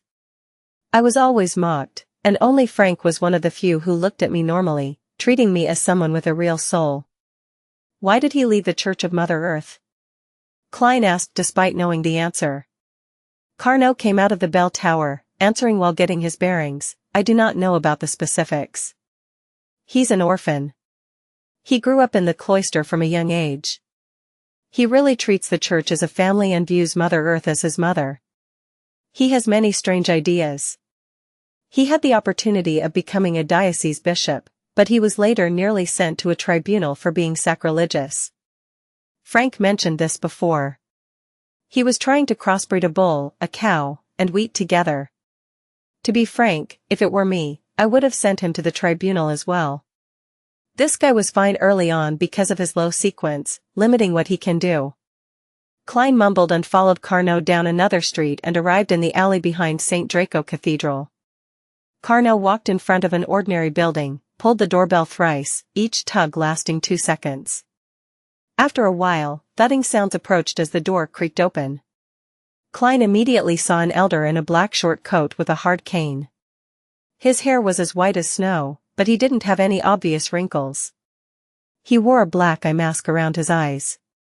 "Mr. Counselor, Mr. Gehrman Sparrow is here to pay you a visit." "Counselor Ricardo?" "He's Counselor Ricardo? He's blind?" Previously, Klein had only heard his voice without meeting him. It was no wonder he was surprised. Ricardo turned his ear to the side and slowly turned his head towards Gehrman Sparrow and chuckled. "Sorry, I can only meet you this way. When I woke up this morning, I suddenly had a premonition that I mustn't open my eyes to see anything today. To prevent any accidents, I wore an eye mask." "You can actually do that?" "He's in no way inferior as a charlatan." Klein was momentarily amused and surprised. Following that, he understood the correct interpretation of his premonition. He didn't want to see him. He remembered that Beyonders from the monster pathway were able to see things others couldn't see. Therefore, Snake of Mercury Septon was able to sense my uniqueness. And back in Tingen City, Adamasal's eyes bled and he collapsed to the ground simply from seeing me. Counselor Ricardo sensed the danger and wore an eye mask ahead of time. Sigh, if not for that, I was planning on asking what he can see. Klein didn't have any penchant about forcing others to harm themselves. He held back his thoughts and asked, "Do you have clues to the mystical item I need?" "Not for now," Ricardo said with a smile. After I recovered from my injuries, I went to buy him. I was lucky that there was some adjustments to the upper echelons of the Navy and Governor General's office, so I successfully rescued Roy King, but it wasted quite a bit of my time. Klein had expected this as he said without any signs of surprise, then, I'll use this request to get another form of help. I have a friend who is plagued with bad luck after interacting with a mural left behind by the Angel of Fate. He needs it completely removed. Ricardo thought for a moment before saying, no problem. Bring me over to him. Don't allow him to leave his residence, or there might be accidents. Klein nodded and walked towards the alley with his suitcase in hand. He took the opportunity to ask, Mr. Counselor, what do you know about the Mother Tree of Desire? From Klein's point of view, the Life School of Thought and the Rose School of Thought were at odds with each other, so it was likely that they knew each other very well. With cane in hand, Ricardo slowly walked behind him to his right. He didn't need anyone to help him, it was as though he wasn't wearing an eye mask. He chuckled. The Mother Tree of Desire is the Rose School of Thought's manifestation of the chained god. However, I suspect that the truth is actually the reverse. The chained god is one of the Mother Tree of Desire's many manifestations. My reasoning is that Red Light, Moria, claims that the mutant pathway Sequence 0 is still unoccupied. Heh, you know about Sequence 0, right? Yes, Klein succinctly answered. He didn't even express his knowledge of the Great White Brotherhood. Ricardo tersely acknowledged. In short, no one knows the true identity of the Mother Tree of Desire, nor does anyone know what her pathway is. Perhaps, that's her true identity. In addition, I can provide some indirect information. The Mother Tree of Desire and the Primordial Moon are at odds. There seems to be some irreconcilable conflict between them, and it's because of this that the Rose School of Thought views us as an enemy. However, at times, the Mother Tree of Desire and the Primordial Moon seem to have a subtle relationship. You might find it hard to imagine that the Southern Continent's Shaman King, who worships the moon, joined the Rose School of Thought. The seven churches hate the true creator, Primordial Demonis, dark side of the universe, and the other evil gods, but their hatred for the Primordial Moon and Mother Tree of Desire runs even deeper. Similarly, the Aurora Order, Demonis Sect, Blood Sanctify Sect, and Moses Ascetic Order do not like the Rose School of Thought. That's interesting. Mother Tree of Desire is one of the two most isolated ones? Klein stopped a carriage while in thought as he watched Carnot help Ricardo up the carriage. He then entered the carriage and instructed the driver to bring them to a nearby hotel. Before long, the carriage arrived at their destination. Just as Klein was about to get off, he suddenly heard a loud bang. A rumbling explosion shook the entire street as glass fragments from a window fell to the ground. No way. Could it be caused by Anderson's bad luck? Klein's spiritual intuition told him that it was the case, but the unluckiest hunter had apparently lived.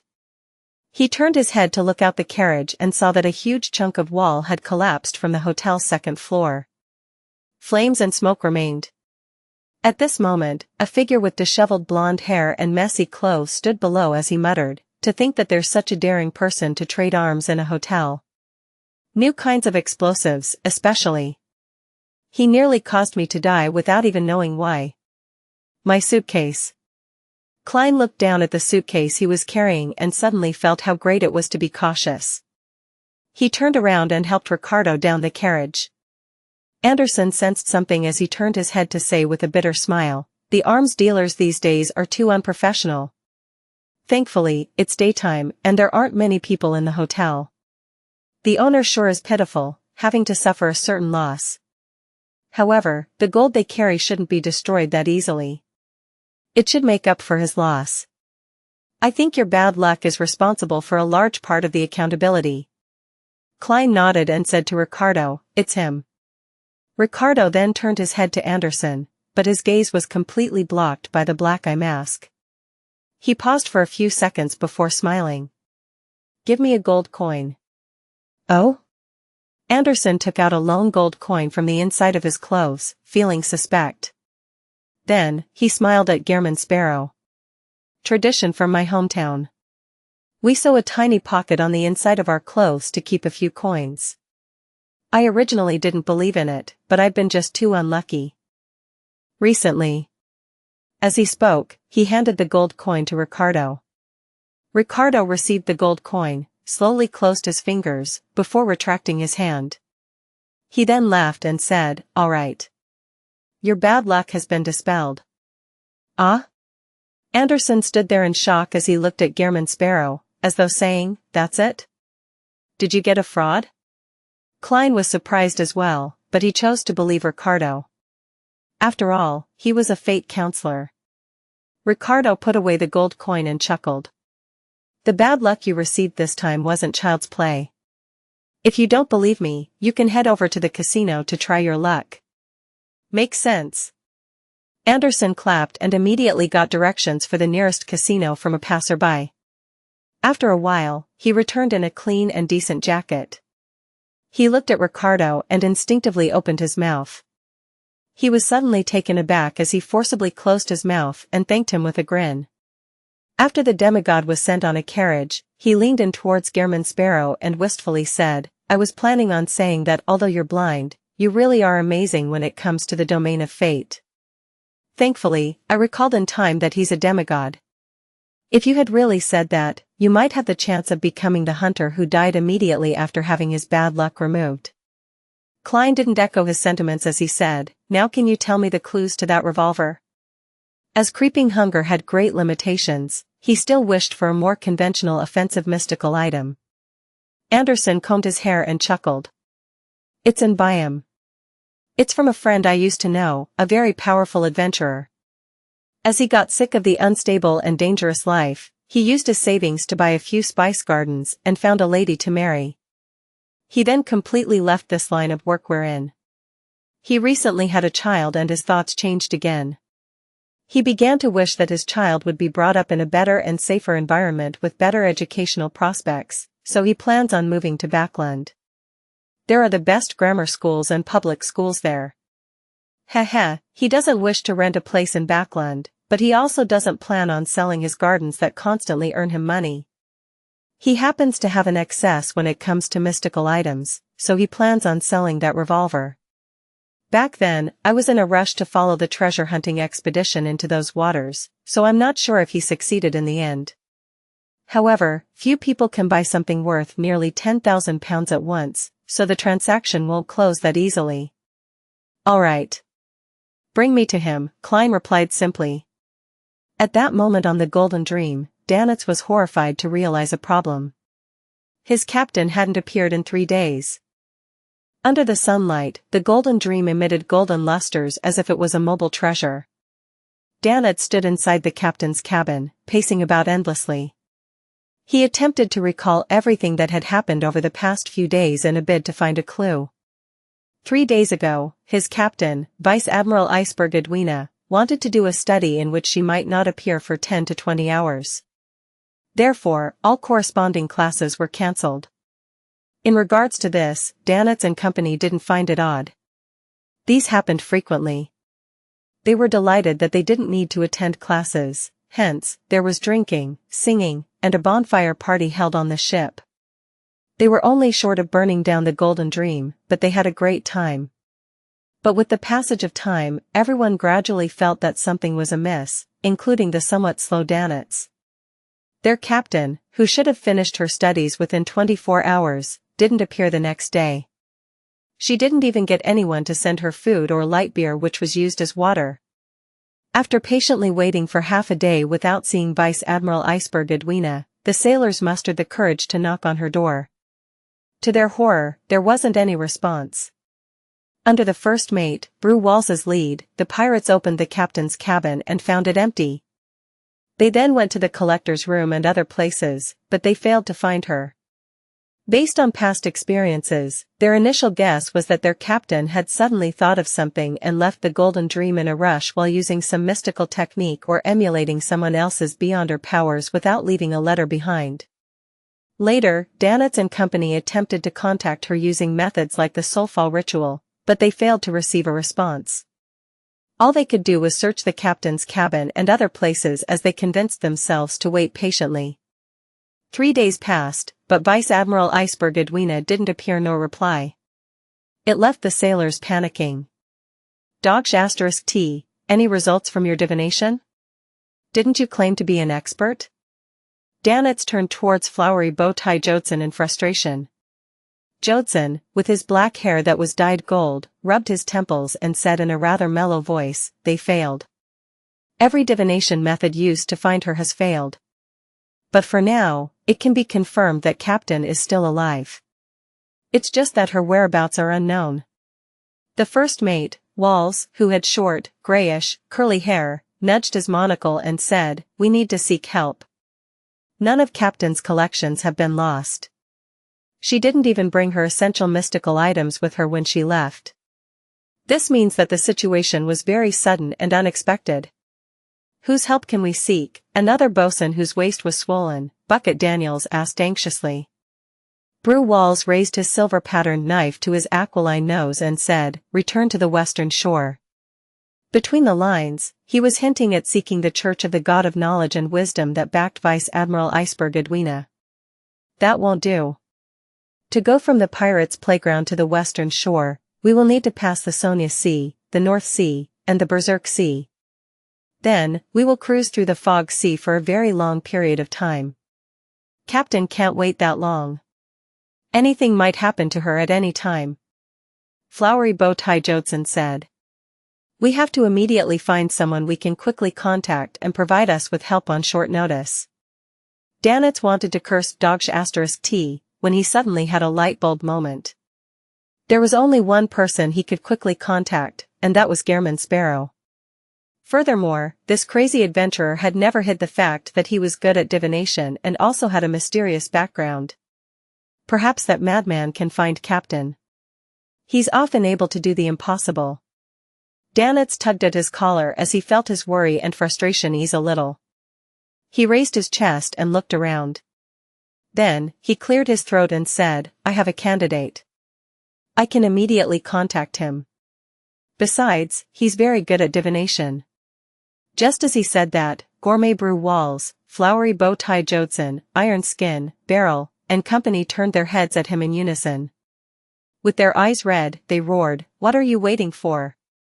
Danitz silently left the captain's cabin and returned to his room. He unfolded a piece of paper, picked up a fountain pen, and followed his captain's teachings by writing a greeting followed by some pleasantries. Suddenly, he stopped writing. He felt that the excessive politeness and small talk didn't match his goals for seeking help. T. Danitz cursed as he tore up the piece of paper. Right on the heels of that, he wrote on a new piece of paper. Help. Captain has vanished. Well. Although Gehrman Sparrow is a madman who can't be comprehended with common sense, he probably won't be able to understand such a letter. T. Danitz cursed himself again as he ripped up the second letter. He calmed himself down and contemplated for a few seconds before penning a third time. This time, he simply wrote what happened after his captain's disappearance. He also included the location of the Golden Dream, and he minced his words by asking Mr. Gehrman Sparrow if he could provide help to a cooperating partner. Divination needs something. Just as Danitz folded the letter, he suddenly realized that he had forgotten something. He rushed back to the captain's cabin and found a pearl earring that Vice Admiral Iceberg Edwina often wore.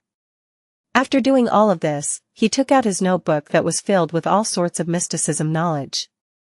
He flipped to the corresponding page and unfamiliarly set up a messenger summoning ritual with his past experience. After placing a gold coin on the altar, he took 2 steps back and recited in ancient Hermes, I summon in my name. The spirit that wanders about the unfounded, the friendly creature that can be subordinated, the messenger that belongs to Gehrman Sparrow. Howling winds resonated as the candlelight on the altar rapidly burgeoned before being dyed a pale whiteness.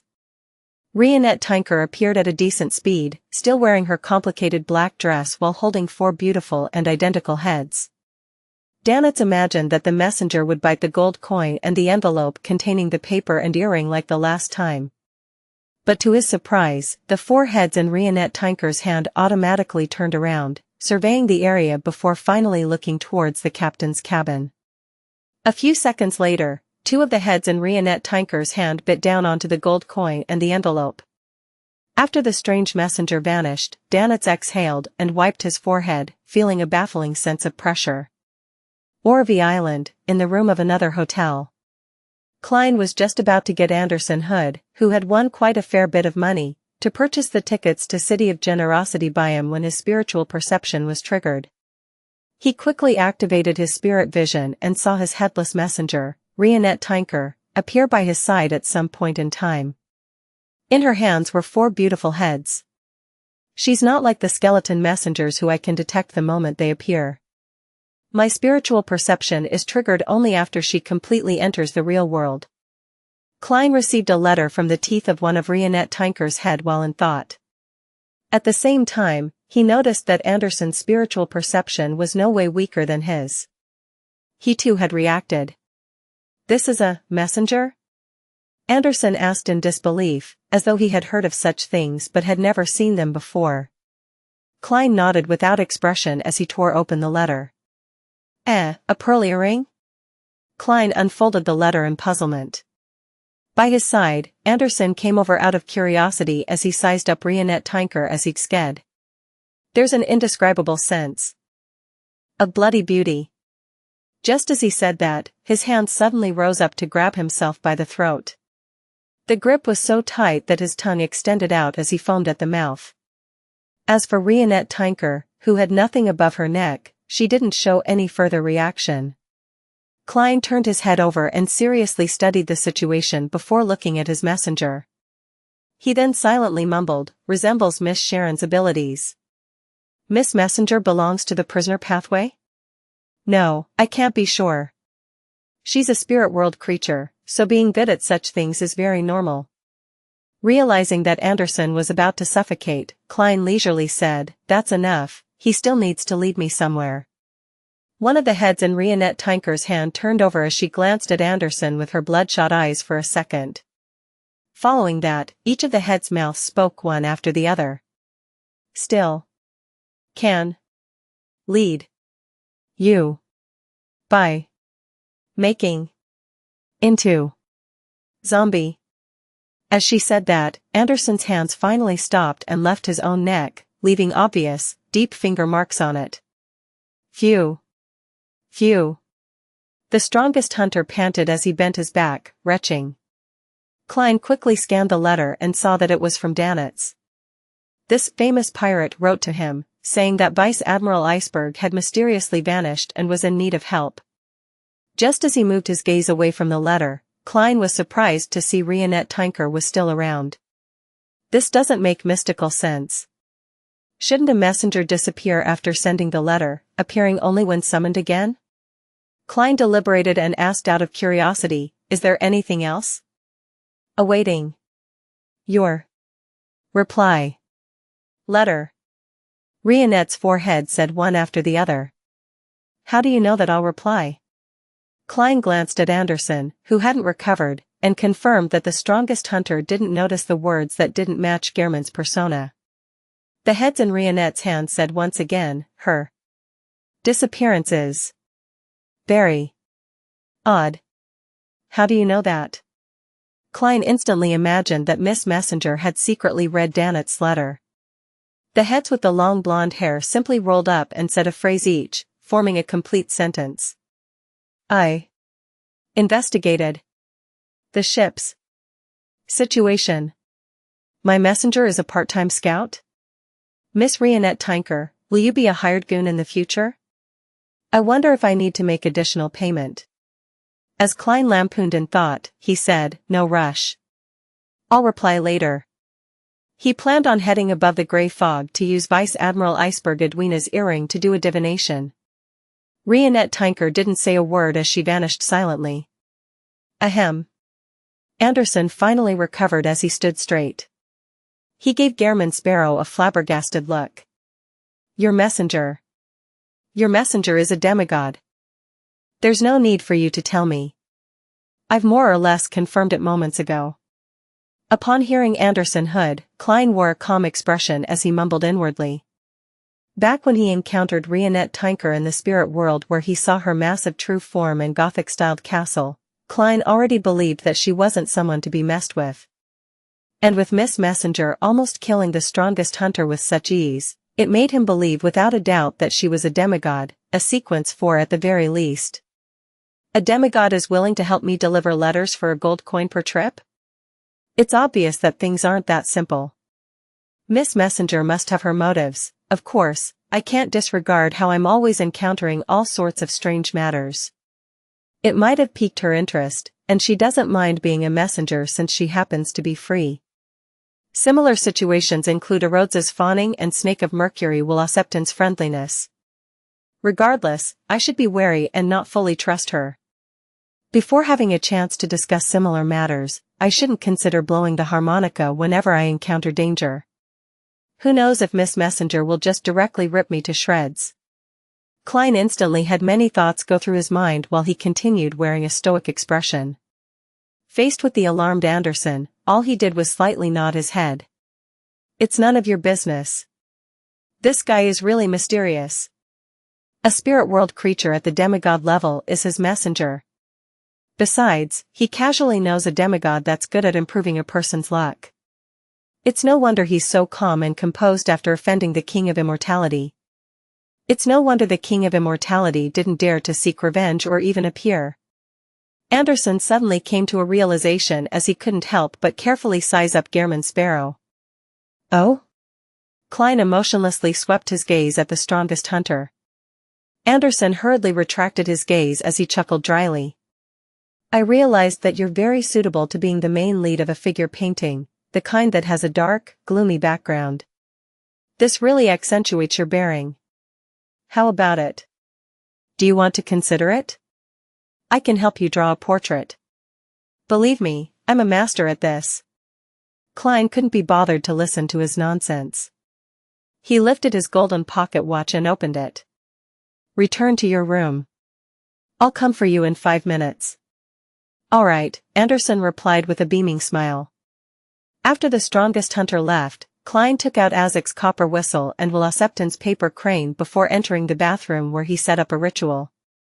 After placing Vice Admiral Iceberg Edwina's pearl earring above the gray fog, Klein sat at the end of the long bronze table.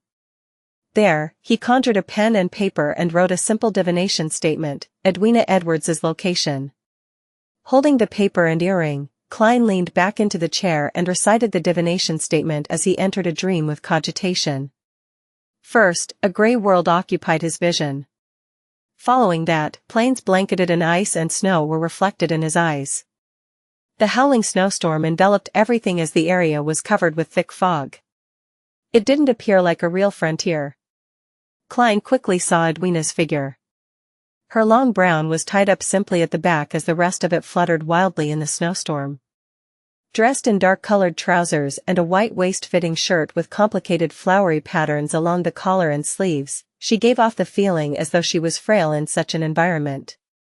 Edwina's feet, which were clad in leather boots, kept moving across the snow, leaving behind a series of clear footprints, but they were quickly wiped away by the violent snowstorm. The screen shattered in turn as Klein opened his eyes. He realized that he couldn't interpret Vice Admiral Iceberg's actual location from his divination's revelation. The poles? Faceax plains of Evernight? There's no way to confirm. Apart from the snowstorm, there aren't any features. Klein sat up and put down the pearl earring and the paper with the divination statement. After contemplating for a few seconds, he confirmed another matter, Edwina Edwards had really vanished. She wasn't in the Golden Dream, but it could also eliminate the possibility that it was a trap. Klein cautiously performed some divination on this matter and received the result that there weren't any traps on the Golden Dream. After some thought, he left the mysterious space above the gray fog and, via a series of procedures, brought the pearl earring back to the real world. Recalling the map of the waters around Orvie Island and the present location of the Golden Dream, Klein selected an uninhabited island that fishermen used to seek shelter from storms. In the letter, he got Danitz and company to steer their ship to somewhere not too far from there. After folding the letter, he blew his harmonica and once again saw Miss Messenger holding up the 4 heads. While handing over the reply letter, Klein coughed slightly and said, "Can you confirm Danitz's location?" One of the heads in Rionette Tinker's hand nodded before the rest spoke. Yes. As long as he's not beyond range. Seeing that Miss Messenger remained floating there without any signs of leaving, he said with his eyes looking to the side, the gold coin will be paid by Danitz. All right. Rionette Tinker's figure quickly phased away. Phew. Klein exhaled. After some precise preparations and dealing with the scene, he carried his suitcase which he had finished packing and walked out of the room. He then knocked on Anderson Hood's door. We'll go somewhere else first before heading to Byam, he calmly told the strongest hunter of his decision. You can choose to wait for me in Byam or follow me. Anderson gave a cheeky smile and said, I can feel my adventurer's blood burning in me. I'm very curious as to what matter that messenger has brought. I thought I had no means of knowing better, but to my surprise, you actually invited me. I didn't. I'm only giving you two choices. Klein coldly turned around and walked to the staircase. Anderson hurriedly carried his newly bought suitcase and followed behind. Out of the hotel, Klein took a carriage to leave the port city. Then, he walked to the periphery of an uninhabited cliff on Mount St. Draco. Looking at the waves crashing into the cliff below, Anderson looked around in surprise. This is our destination? Klein ignored his question. He took out a charm made of tin and softly chanted the incantation, Storm. He infused his spirituality and split the charm into two, half of it for himself, while the other half was used to augment Anderson. The remaining one was thrown down the cliff. Underwater breathing, deep-sea membrane. Anderson identified the additional supernatural effects applied to him in surprise. At that moment, there was a loud splash beneath the cliff. A massive creature that resembled a whale surfaced from the sea. It was entirely dark blue in color. Its mouth was open, revealing its white teeth and blood-colored interior. Klein walked to the edge of the cliff and jumped straight down. With the charm's powers, he gently landed in the undersea behemoth's mouth. Anderson watched blankly before he jumped down in excitement, landing beside Klein. The massive undersea creature closed its mouth, turning the interior pitch black. Then, it submerged itself and began swimming for its designated destination. Inside its mouth, Klein's eyes produced a flash of lightning as he saw through the darkness. He found a tooth to lean against as he casually sat down. Due to the protection from deep-sea membrane, he wasn't afraid that his clothes would be dirted. Man, this is quite fascinating. Anderson surveyed the area and asked curiously, how did you come up with this? How are you doing this? Of course it's by praying to myself, then using the sea god scepter to pull a suitable undersea creature from nearby. Klein didn't reply Anderson's question. He half closed his eyes as though he was resting. It's just a little stuffy. Anderson took out a cigar case and matchstick from his pocket. Can I smoke in here? Ask it. Klein didn't open his eyes. Anderson chuckled dryly before putting away the cigar and matchstick. I don't think it will like the smell of tobacco. In the dark sea, this massive creature swam quickly, efficiently drawing out the oxygen in the water via the use of its special organs from time to time. After an unknown period of time, it surfaced in front of an uninhabited island. After using the charm's power to go ashore, Klein took off his hat and bowed at the undersea creature. You're very polite. Anderson said in amusement when he saw the scene. I've always been very polite, even if I'm facing prey. Klein shot a glance at him as though he was including him. Anderson chuckled dryly as he pointed to the other side of the island. There's a ship there. Oh, it's the Golden Dream. At that moment in time, Klein had also seen the sailboat that had been scrubbed clean. On the ship spanning dozens of meters, a lustrous main cannon that didn't belong there was swirling with stacked symbols. He immediately went over with his suitcase, and before long, he arrived where the Golden Dream was anchored. Then, he saw Danitz jump down from the deck as he ran across the water. Just as Danitz arrived before Gehrman Sparrow, deliberating on what to say, he suddenly saw a familiar figure. Anderson Hood, he pointed at the strongest hunter as he yelled. Anderson immediately roared with laughter. You didn't expect me, right? Although he didn't know why he would encounter the Golden Dream, this didn't stop him from having the idea of occupying the ship by force. You know each other? Klein indifferently swept his gaze towards Danitz. Danitz instinctively shuddered as he forced a smile. This guy isn't a good egg. In the Fog Sea, he's often pursued by a bunch of pirates, but in the end, all of those pirates would end up as bounty rewards. You might not be aware, but he started off in the Church of the God of Knowledge and Wisdom. Later, he was banished after failing his exams repeatedly. I heard all of this from Captain. They were former classmates. He gave Anderson a look of contempt, mocking his low intelligence. As for Flowery Bow Tie Jodson and company on the ship, all of them showed similar expressions. Anderson's gaze slowly swept across their faces before skiing. That's not the main point. The main point is that I once pulled at your captain's hair. The scene instantly turned extremely silent as Danitz couldn't stop his expression from twisting. Seeing everyone on the Golden Dream aim their sights at Anderson, Klein took a step forward and said to Danitz, his side facing him, "Bring me to the captain's cabin." All right. All right. Danitz retracted his angry glare aimed at Anderson Hood. Prioritize captain's rescue. Prioritize captain's rescue, he kept repeating to himself. The Golden Dream first released a dinghy before lowering a gangway, allowing Klein to easily step onto the deck without using a charm. Anderson followed by his side, completely ignoring the glares of the Golden Dream's crew. With a smile, he strolled forward as he looked around, treating it as his own home. His mental fortitude is truly beyond remarkable. Yes, even after offending a demigod where he was forced to apologize in public and accept a mission, he was able to laugh at himself and enjoy a meal. Klein sighed inwardly as he walked towards third mate Jodson and company. Hello, Mr. Sparrow.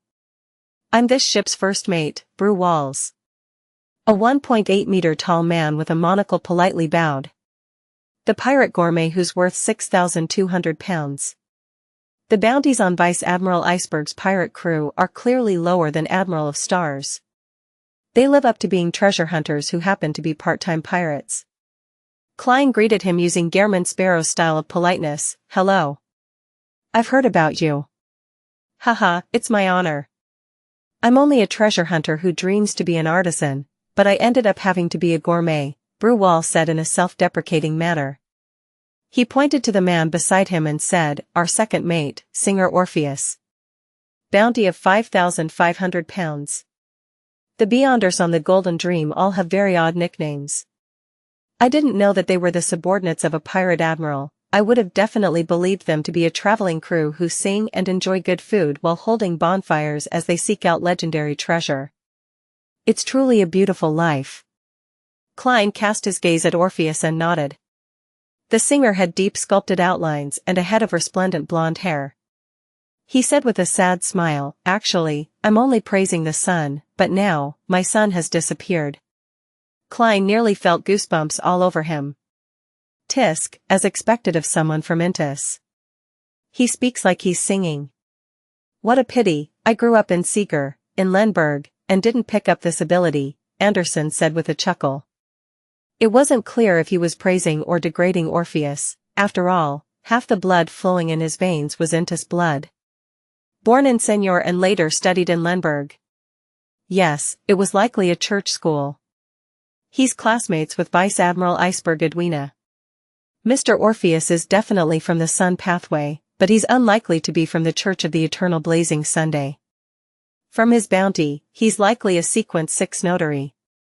I almost forgot to inform Little Son that I have his formula. I wonder what he will use in exchange this time. Klein turned towards Flowery Bow Tie Jodson and Bucket Daniels before Gourmet Brew Walls introduced. We've met. Let's not waste any time. All right. Brew Walls heaved a sigh of relief, stroked his short beard and led the way into the cabin. If it wasn't for how famous Gehrman Sparrow was on the ship, he wouldn't have been that polite.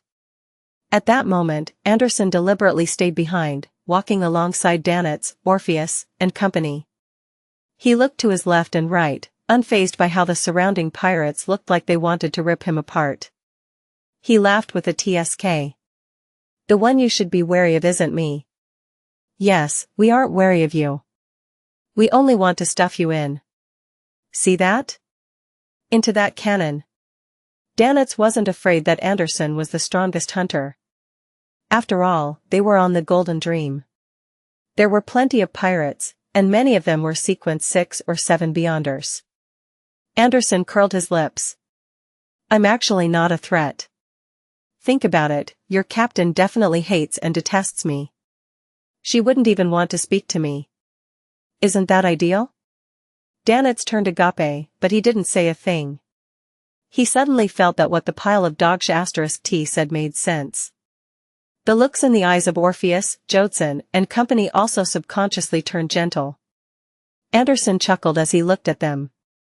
He said in a rather ethereal tone, the person you should be wary about is Gehrman Sparrow. Why? Danitz blurted out. Although he's a madman that warrants the need to be wary of him, he's not an enemy at the moment. Danitz silently added. Anderson laughed. I'm assuming that Gehrman successfully finds your captain and rescues her. Will your captain have fond feelings for him as a result? Besides, he looks pretty good. He has that cold and aloof aesthetic and is strong. He's at the level of a pirate admiral, and his background is especially mysterious. He's completely compatible. How is it possible? Danitz wished to retort, but he was momentarily at a loss for words. He felt increasingly more convinced that things weren't right. Orpheus and company had their expressions collapse bit by bit. They looked at Gehrman Sparrow's back with a newfound sense of wariness. Resolved. The provocation problem from before has been resolved. With a smile, Anderson walked into the cabin. When he arrived inside the captain's cabin, Klein first circled the room, which was nearly filled with bookshelves. On it were all kinds of books. The average captain's cabin is filled with racks of alcohol, he silently mumbled before walking straight to the desk by the window. According to Danitz's description, Edwina had vanished during her research. Therefore, finding traces of her research was Klein's goal. After he gathered enough information, he would head above the gray fog to divine the matter. At that moment, the desk was a mess with many things placed on it. There was white paper, a fountain pen, an ink bottle, a bronze dagger, and untidily stacked books. In the middle of the desk was a book made of goatskin. Its dark brown cover had the words Grozel's Travels written in ancient Faesac. Isn't this one of Vice Admiral Iceberg's collections? It has a mysterious origin and is suspected to be related to the Dragons and City of Miracles, Liveseed. Edwina was studying this before she disappeared? Klein looked at the book and instinctively made a guess. Seeing Gehrman Sparrow study the ancient book, Danitz forced a smile and said, "There's nothing wrong with it. We have already inspected it." "Is that so?" "I seriously doubt your meticulousness." Since someone had flipped it and there weren't any obvious abnormalities with it, together with the fact that Klein determined that Danitz was saying the truth with his spiritual intuition, Klein reached out for it and asked, "Have you read Grozel's Travels?" Danitz shook his head. Brew Walls, Orpheus, Jotson, and company shook their heads as well. Their expressions seemed to say that their daily studies were tiring enough. They didn't wish to read any other books during their breaks. Swiping his fingertip across the yellowish-brown goatskin, Klein carefully and seriously read each page. Soon, he arrived at the spot where the pages were stuck together. From the corner of his eye, he saw what was written in it. That's not right." His gaze focused as he hurriedly flipped 2 pages back. He clearly remembered that his previous read stopped at Giant Grozel and his team preparing to challenge the Frost Dragon, the King of the North, in a head-on clash. There was nothing after that, but now, there were 2 more pages. It also meant that the stuck pages had thinned, and the book had 2 more pages. The chapters came to a halt for 1,000 years before it was continued. These are the fruits of Vice Admiral Iceberg's research? This also led to her disappearance? As Klein lampooned, he frowned as he read the additional content. The 2 pages described a lost female pirate. She encountered the King of the North in a blizzard, and she was nearly killed. Only by Using all her strength was she successful in escaping before meeting the main lead's team who were here to challenge the Frost Dragon. There's the addition of a female pirate. Female pirate. Klein ruminated over this description as an idea suddenly came to him. Could she be Vice Admiral Iceberg Edwina? She entered the book and became a character in the story? With this idea in mind, Klein quickly realized certain problems. Rhodes mentioned before that the past owners of Grozel's Travels vanished. Grozel's Travels has a giant from the Dark Epic, which is also the second epic, an elf, an ascetic from the third or fourth epic, a Solomon Empire noble, and a fifth epic lone soldier. The times are extremely chaotic. If they were all the past owners of Grozel's Travels who disappeared, that will solve the problem. They do not belong to the same period, and they were swallowed by the book, becoming a character in the story. Klein found his theory ridiculous as he thought about it, but it was highly likely. In the world of mysticism, this isn't impossible. I have to confirm it. Besides, what did Edwina and the past owners do to be swallowed by the book? And what should I do to release them? Klein retracted his gaze and thought deeply in silence. Soon, he looked up at Danitz and company. Prepare items like candles. I will be praying for an answer from a secret existence. And that secret existence is myself. Klein added inwardly in jest. He really is professional and crazy. Gourmet Brew Walls and company didn't dare to speak further. They hurriedly provided the materials before leaving the captain's cabin. They didn't dare to watch such dangerous rituals unless Gehrman Sparrow requested them to do so. Inside the captain's cabin, Klein locked the door, closed the windows, and quickly set up the ritual. Then, he brought Grozel's Travels above the grey fog. After placing the ancient book at the end of the long bronze table, he sat down and conjured a pen and paper. He then scribbled a divination statement. Edwina is in the story of this book. After putting down the fountain pen in his hand, Klein removed the spirit pendulum from his left wrist, holding it in one hand and letting it hang down over the paper in close proximity. Edwina is in the story of this book. Klein closed his eyes and silently repeated the divination statement. After he recited the statement, he opened his eyes and saw the topaz pendant spinning clockwise. This meant that Vice Admiral Iceberg Edwina was inside Grozel's Travels. It really is a world inside a book. Furthermore, the situation inside is very special. Without new characters, the story isn't able to continue. Klein indiscernibly nodded. Wounding the silver chain and the topaz pendant around his wrist again, he picked up a dark red fountain pen and wrote a new divination statement, the method to entering Grozel's Travels. This time, he used dream divination.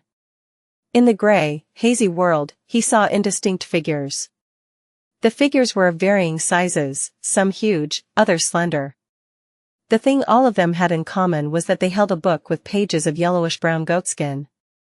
The following developments branched off into two scenarios. A number of them vanished silently with Grozel's Travels on them.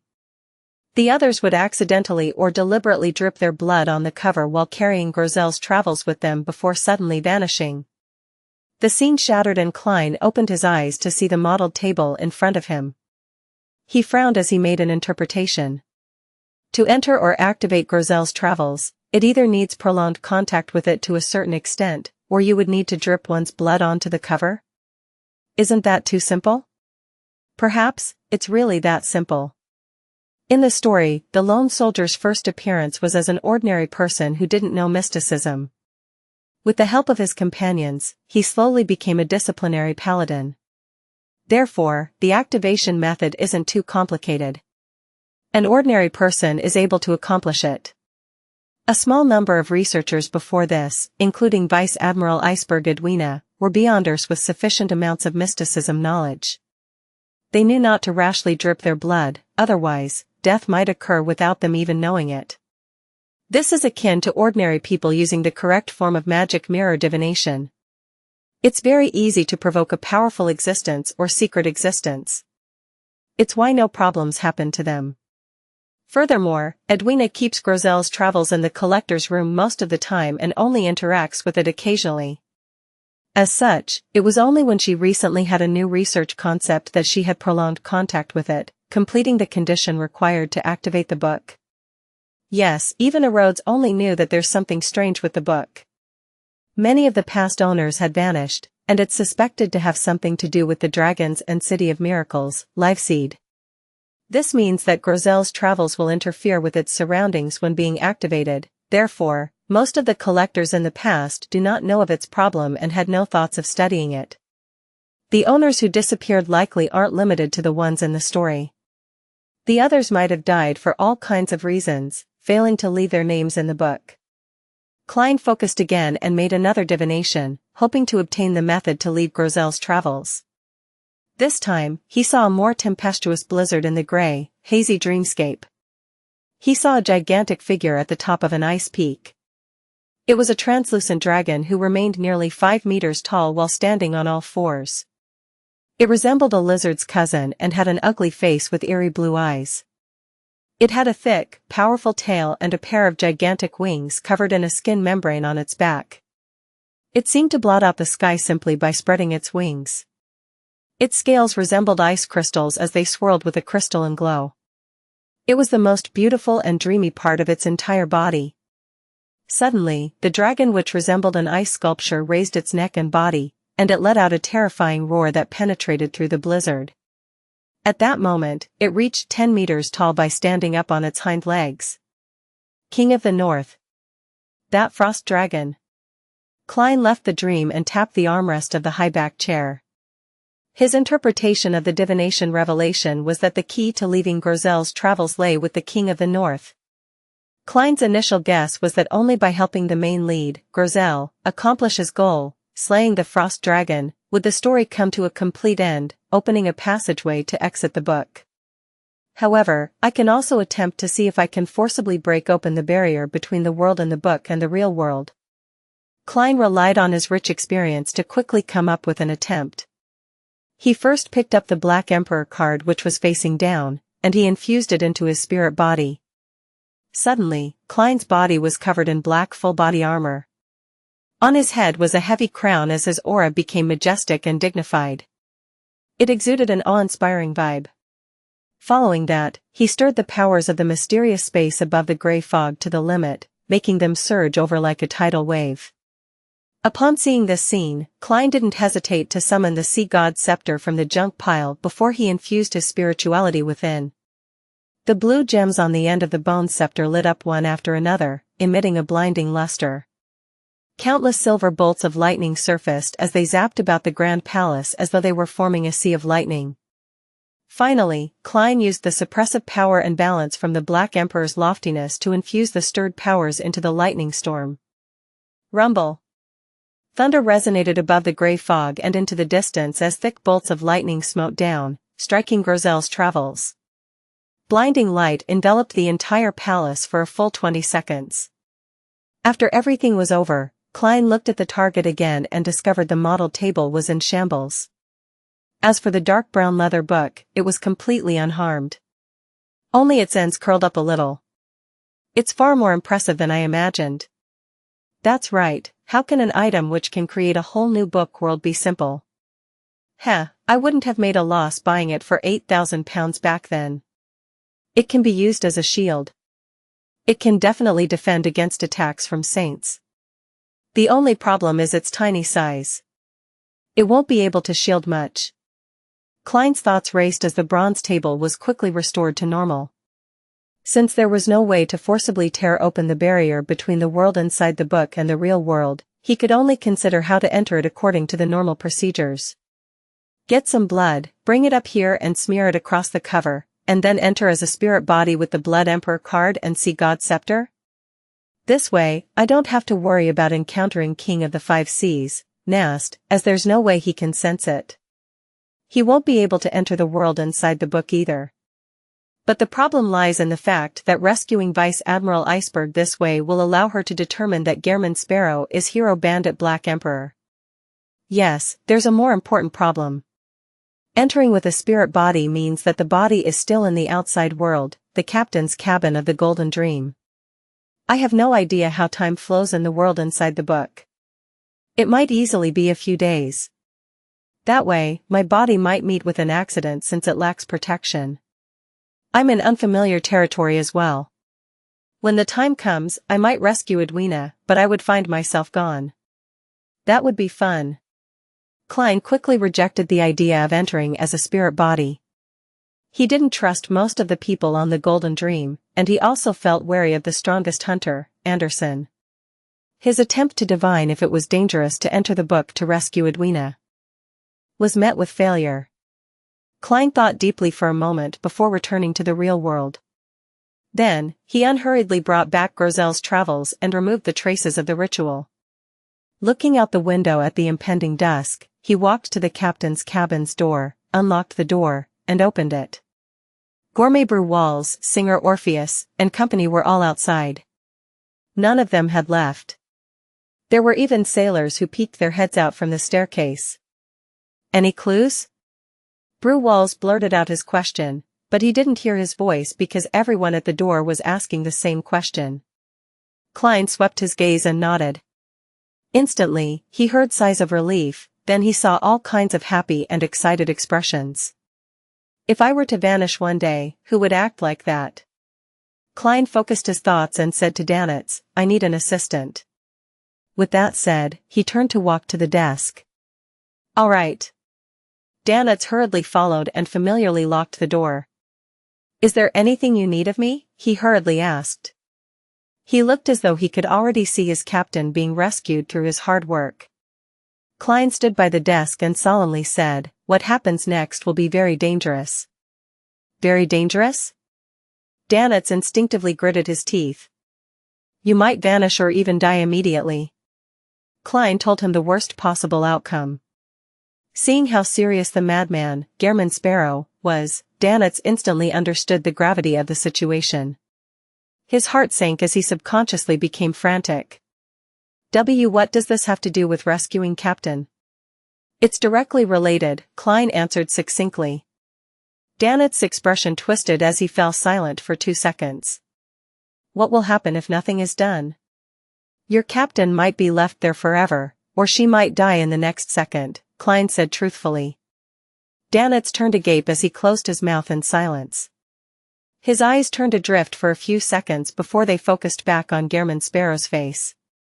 Gritting his teeth, he said, let's begin. T, he softly cursed himself. Klein picked up the pen and paper on the table, scribbled a note, and folded it into a square before handing it to Danitz. Put it into your pocket. Read it after you enter. Enter? Danitz asked, puzzled and clueless. As he spoke, he automatically took the paper slip and stuffed it into his trouser pocket. Klein didn't reply as he pointed at Grozel's travels. Smear some of your blood on the book's cover. This? As Danitz made a vague guess, he picked up the bronze dagger beside him and nodded heavily. All right. Danitz held the bronze dagger and sliced across the back of his left palm, but his hesitation prevented him from using much strength. He looked up and forced a smile.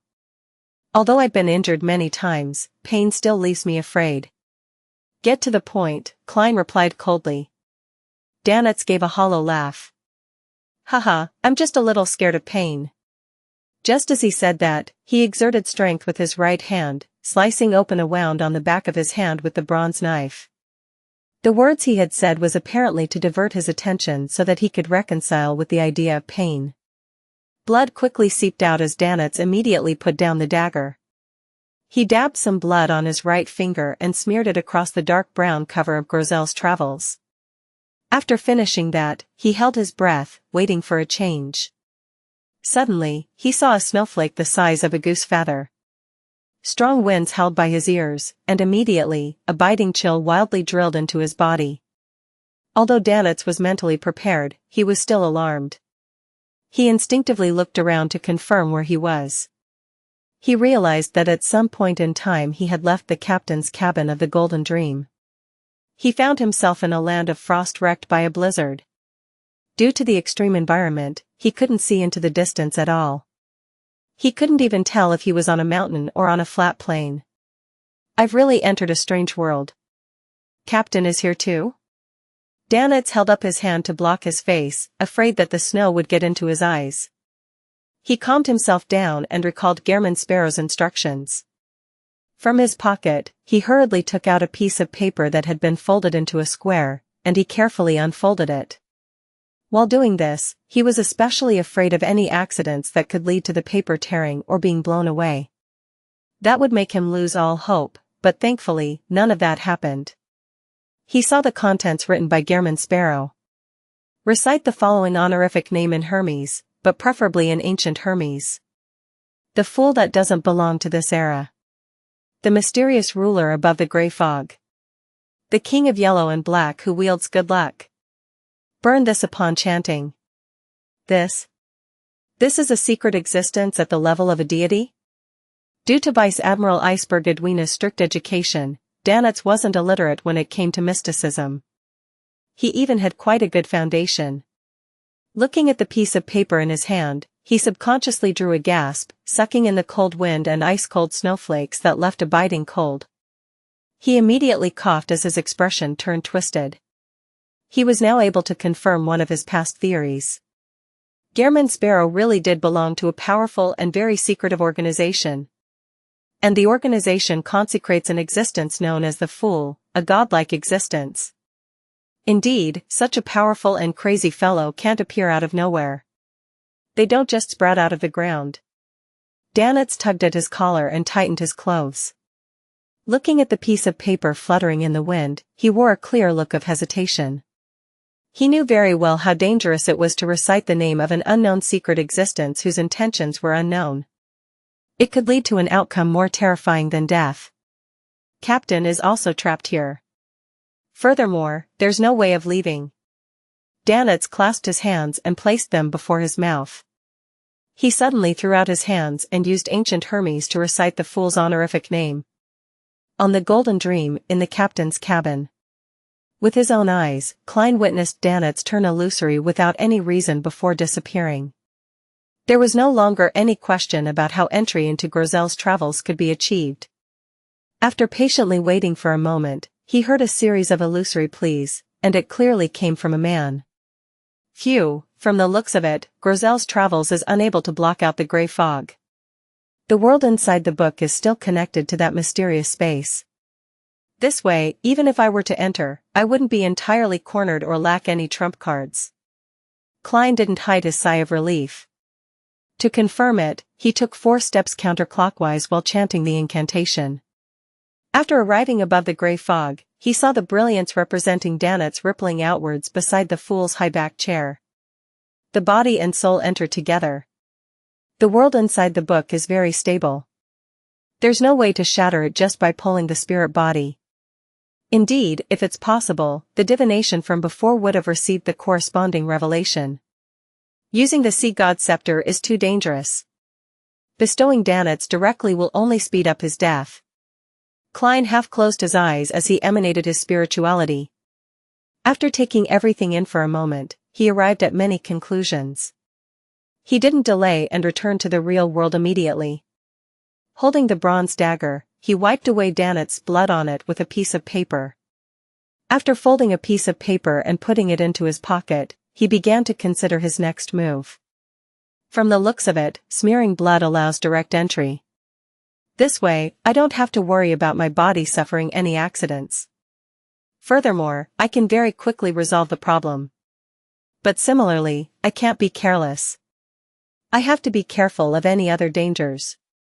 If there's anyone on this ship that might be problematic, they might be able to sneak into the captain's cabin after I enter Grozel's travels, sacrifice this book to the true creator, primordial demoness, or hidden sage.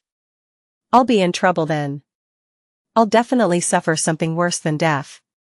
The Golden Dream sailors mostly seem to be infatuated with Vice Admiral Iceberg. The fact that Anderson's superficial provocation was effective enough proves this.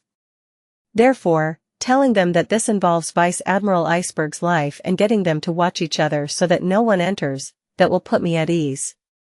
The problem lies with Anderson. He's the strongest hunter. He's stronger than any of the Beyonders on board this ship.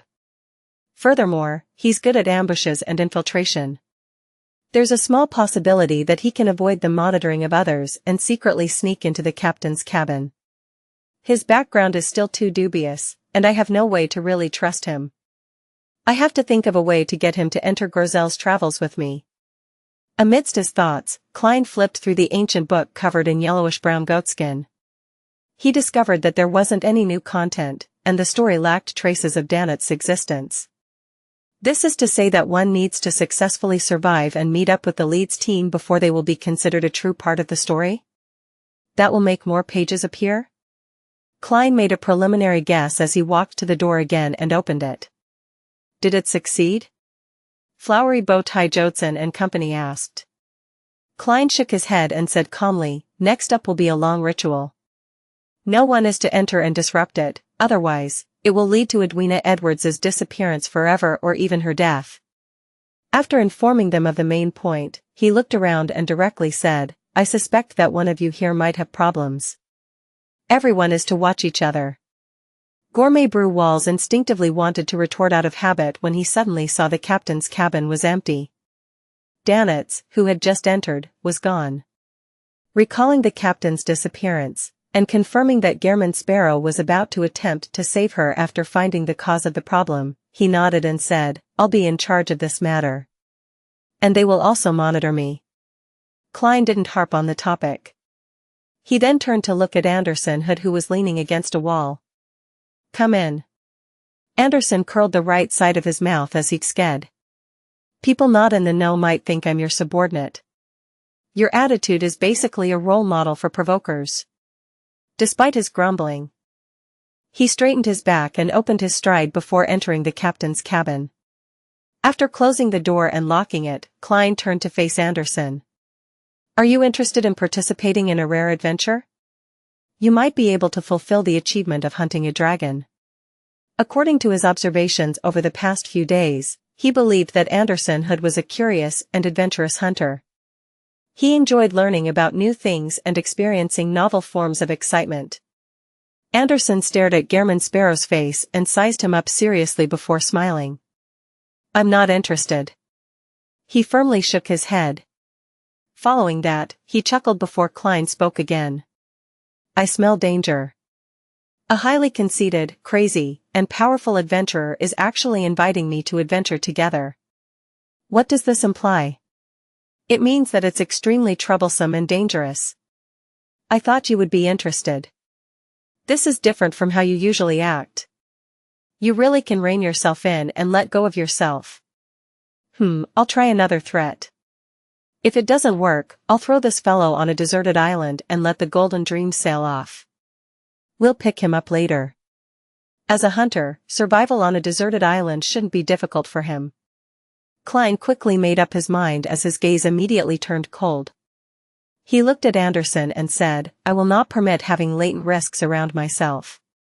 Anderson was stunned for a second before he quickly smiled. Haha, it was just a joke. I'm very interested in the title of Dragon Hunter. You changed your mind way too quickly. If you had insisted a little longer, you could have enjoyed the feeling of being abandoned. Klein nodded, walked back to the desk, and said to Anderson Hood, who had followed behind him, smear your blood on this book's cover. There's no need for too much. Smear it? Anderson scrutinized Grozel's travels out of curiosity before surveying the area. Edwina's disappearance is related to it? Same for that failure of a hunter's disappearance? Ah, right. Blazing Danetz. I nearly forgot his name. Thankfully, his bounty is a bit higher than before. The corner of Klein's mouth twitched as he replied frankly, that's right. Interesting. Anderson glanced at the desk, picked up the bronze dagger, and indifferently sliced open a bleeding gash in his hand. Right on the heels of that, he carefully put down the dagger and smeared the blood on the dark brown cover of Grozel's travels. After a few seconds of observation, just as Anderson was about to pick up the bronze dagger and wipe off the remnant blood on it, his vision was suddenly blanketed by a blizzard. Seeing Anderson disappear just like Danetz, Klein picked up another piece of paper and wiped away the blood on the dagger before folding it and putting it into his pocket. He wasn't sure if the trio would appear at the same location after entering the world inside the book. Therefore, he made preparations by having materials needed for dowsing rod seeking. After doing all of this, Klein held that dagger and streaked it across the back of his hand. His facial muscles twitched as he looked diagonally downwards. Only after a few seconds did he exert strength. His body shook slightly as his head turned to the side. The corners of his mouth couldn't help but open. When the blood flowed out, Klein, who was still holding the dagger, grabbed his cane and quickly smeared the red liquid over the ancient book's cover. After a short delay, Klein found himself amidst a white land of snow. Gales with icy fragments and goose feather-sized snowflakes blasted at Klein's face repeatedly. As he surveyed his surroundings, he couldn't help but tense up. He bent over slightly as he trembled. How cold! He nearly cursed out as he confirmed that he was in a land of ice and snow which had extremely low visibility.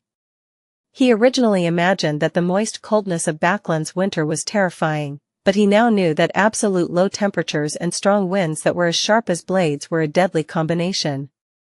Even though he had worn an additional sweater ahead of time, and his coat was thick and long, he still couldn't withstand the chill.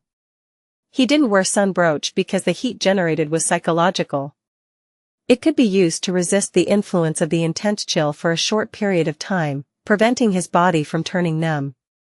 But faced with an everlasting icy environment, it was equivalent to suicide. Heat at the psychological level made one's pores open up as though one was in summer. It would peel off the final layer of defense against low temperatures, and it would even proactively welcome it. Therefore, Klein threw the mystical item above the gray fog. He planned on using it only on certain special occasions. He couldn't afford to delay while in such harsh environments. After a preliminary observation of his surroundings, he immediately burned the blood on the bronze dagger and stuffed it into his pocket. Following that, Klein took out the adventurer's harmonica and blew into it. Amidst the howling winds, he failed to discover the appearance of Miss Messenger, Tinker Rionette, through the spirit vision he activated. Indeed, this place isn't connected to the spirit world. Or it should be said that this place has a unique spirit world for itself. From the looks of it, praying to see God would be useless. Only charms that point to the mysterious space above the gray fog would tear through the barrier. Here comes the problem. As a believer of the God of knowledge and wisdom, Edwina knows the true God's honorific name. Why didn't she seek his help? Or did she try to no avail? Yes. Not every deity will personally reply to their believers. Many a time, they seem to provide feedback based on certain laws. You probably can't find a second secret existence like me who takes on jobs like myself. Klein gave a self-deprecating laugh and made a preliminary judgment. He then put away his harmonica, took out the paper slip with Danet's blood, and he wrapped it at the end of his cane. Danet's location. Klein softly said as he began using dowsing rod seeking. Then, according to the outcome, he traversed across the thick snow, and he quickly tore through the frosty winds under the gloomy sky. From time to time, he would carry out a divination and adjust his bearings. After all, Danetz wouldn't wait in his original spot, as he would end up as an ice sculpture by doing so. About 10 minutes later, Klein discovered a scarlet flame. Phew. He exhaled before taking a few steps forward to identify his target. It was indeed Danetz. This famous pirate wore rather thin clothes. He wrapped his arms around himself as he walked forward with a lost expression. However, he didn't seem to be that cold. This was because scarlet fire ravens were circling around him. They were boiling the snow and blocking out the winds, bringing about a spring-like warmth. In such times, Klein especially admired a pyromaniac. Although a magician had the same ability to summon flames, it was an offensive ability that couldn't be maintained. It could only be used for a split moment. To rely on it to warm himself, he needed to constantly cast it, tiring himself out quickly. As for flame controlling, it depended on existing flames or ignitable materials. Both of them were extremely lacking in this world of ice.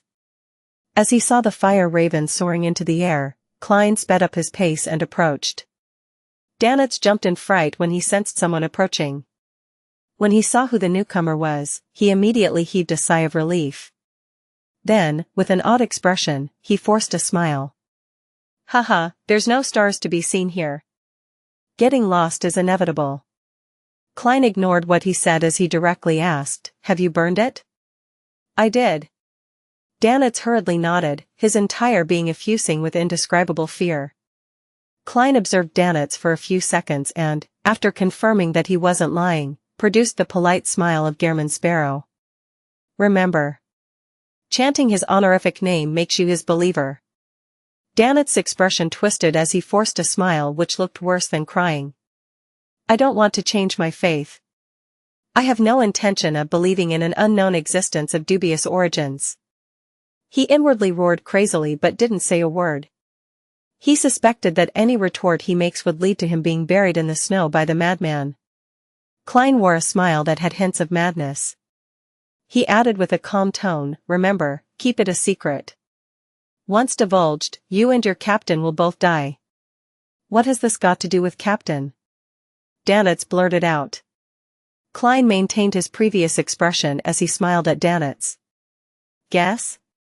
Danitz gaped his mouth. With the reason known, all he could do was give a hollow chuckle. Do I look like someone who can't keep secrets? Klein nodded. As he took out the paper slip with Anderson's blood, he chuckled and said to Danitz, believe in him. Serve him. Perhaps one day, you will become a blessed like me. When the time comes, your name will spread across the 5 seas. You will be in no way inferior to a pirate admiral. As he spoke, he planned on adding a gesture as the fool's believer, but sadly, he realized that he didn't have such a gesture. All he could do was console himself. A secret organization needs to be secret. Doing all these kinds of superficial actions is meaningless. Mr. Hanged Man was right. No way inferior to a pirate admiral. Danitz's eyes suddenly lit up. Since I've already chanted the honorific name of this secret existence, there's really no way to avoid it from a mysticism point of view. I might as well take this opportunity. He instantly had many thoughts, having even named his future child. If it wasn't for Gehrman Sparrow's persona, I would have directly said that you would have the reputation and strength that matches Vice Admiral Iceberg when the time comes. Of course, whether she likes you will be a whole other matter. According to my observations, you stand little chance. The partner Edwina wishes to have is someone who can study and improve alongside her, someone who can discuss all kinds of knowledge. Klein mumbled as he used dowsing rod seeking again. Anderson Hood's location. He came in too? Danitz was first taken aback before he asked in surprise. Klein finished chanting the statement, released his cane, and determined the direction in which it fell. He then nodded and said, I'm worried if he stays outside.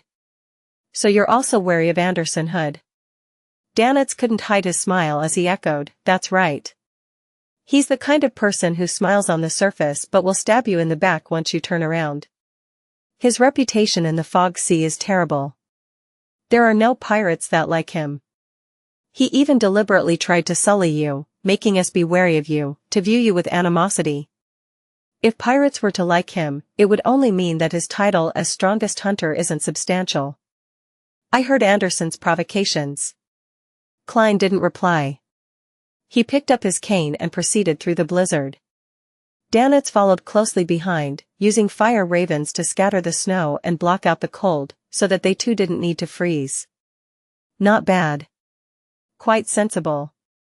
At that moment, Klein once again experienced the benefits of having a servant, to have someone hold an umbrella during a rainy day, and someone to provide warmth in a blizzard. In the white vastness, the two appeared like black dots, trudging through the snow. They proceeded forward for nearly 20 minutes before arriving at the location where the dowsing pointed to. He isn't here. Danitz surveyed the area and failed to find any traces of Anderson Hood.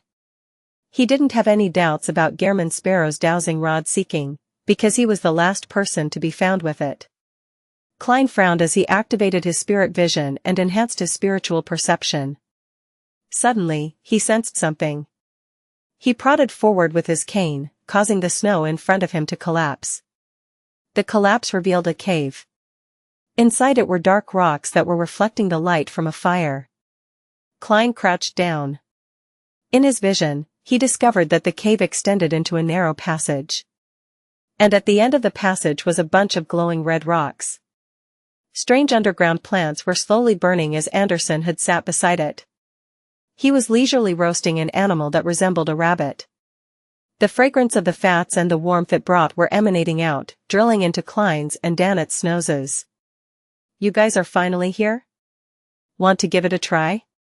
There's actually a strange rabbit around here that can live in such ice and snow."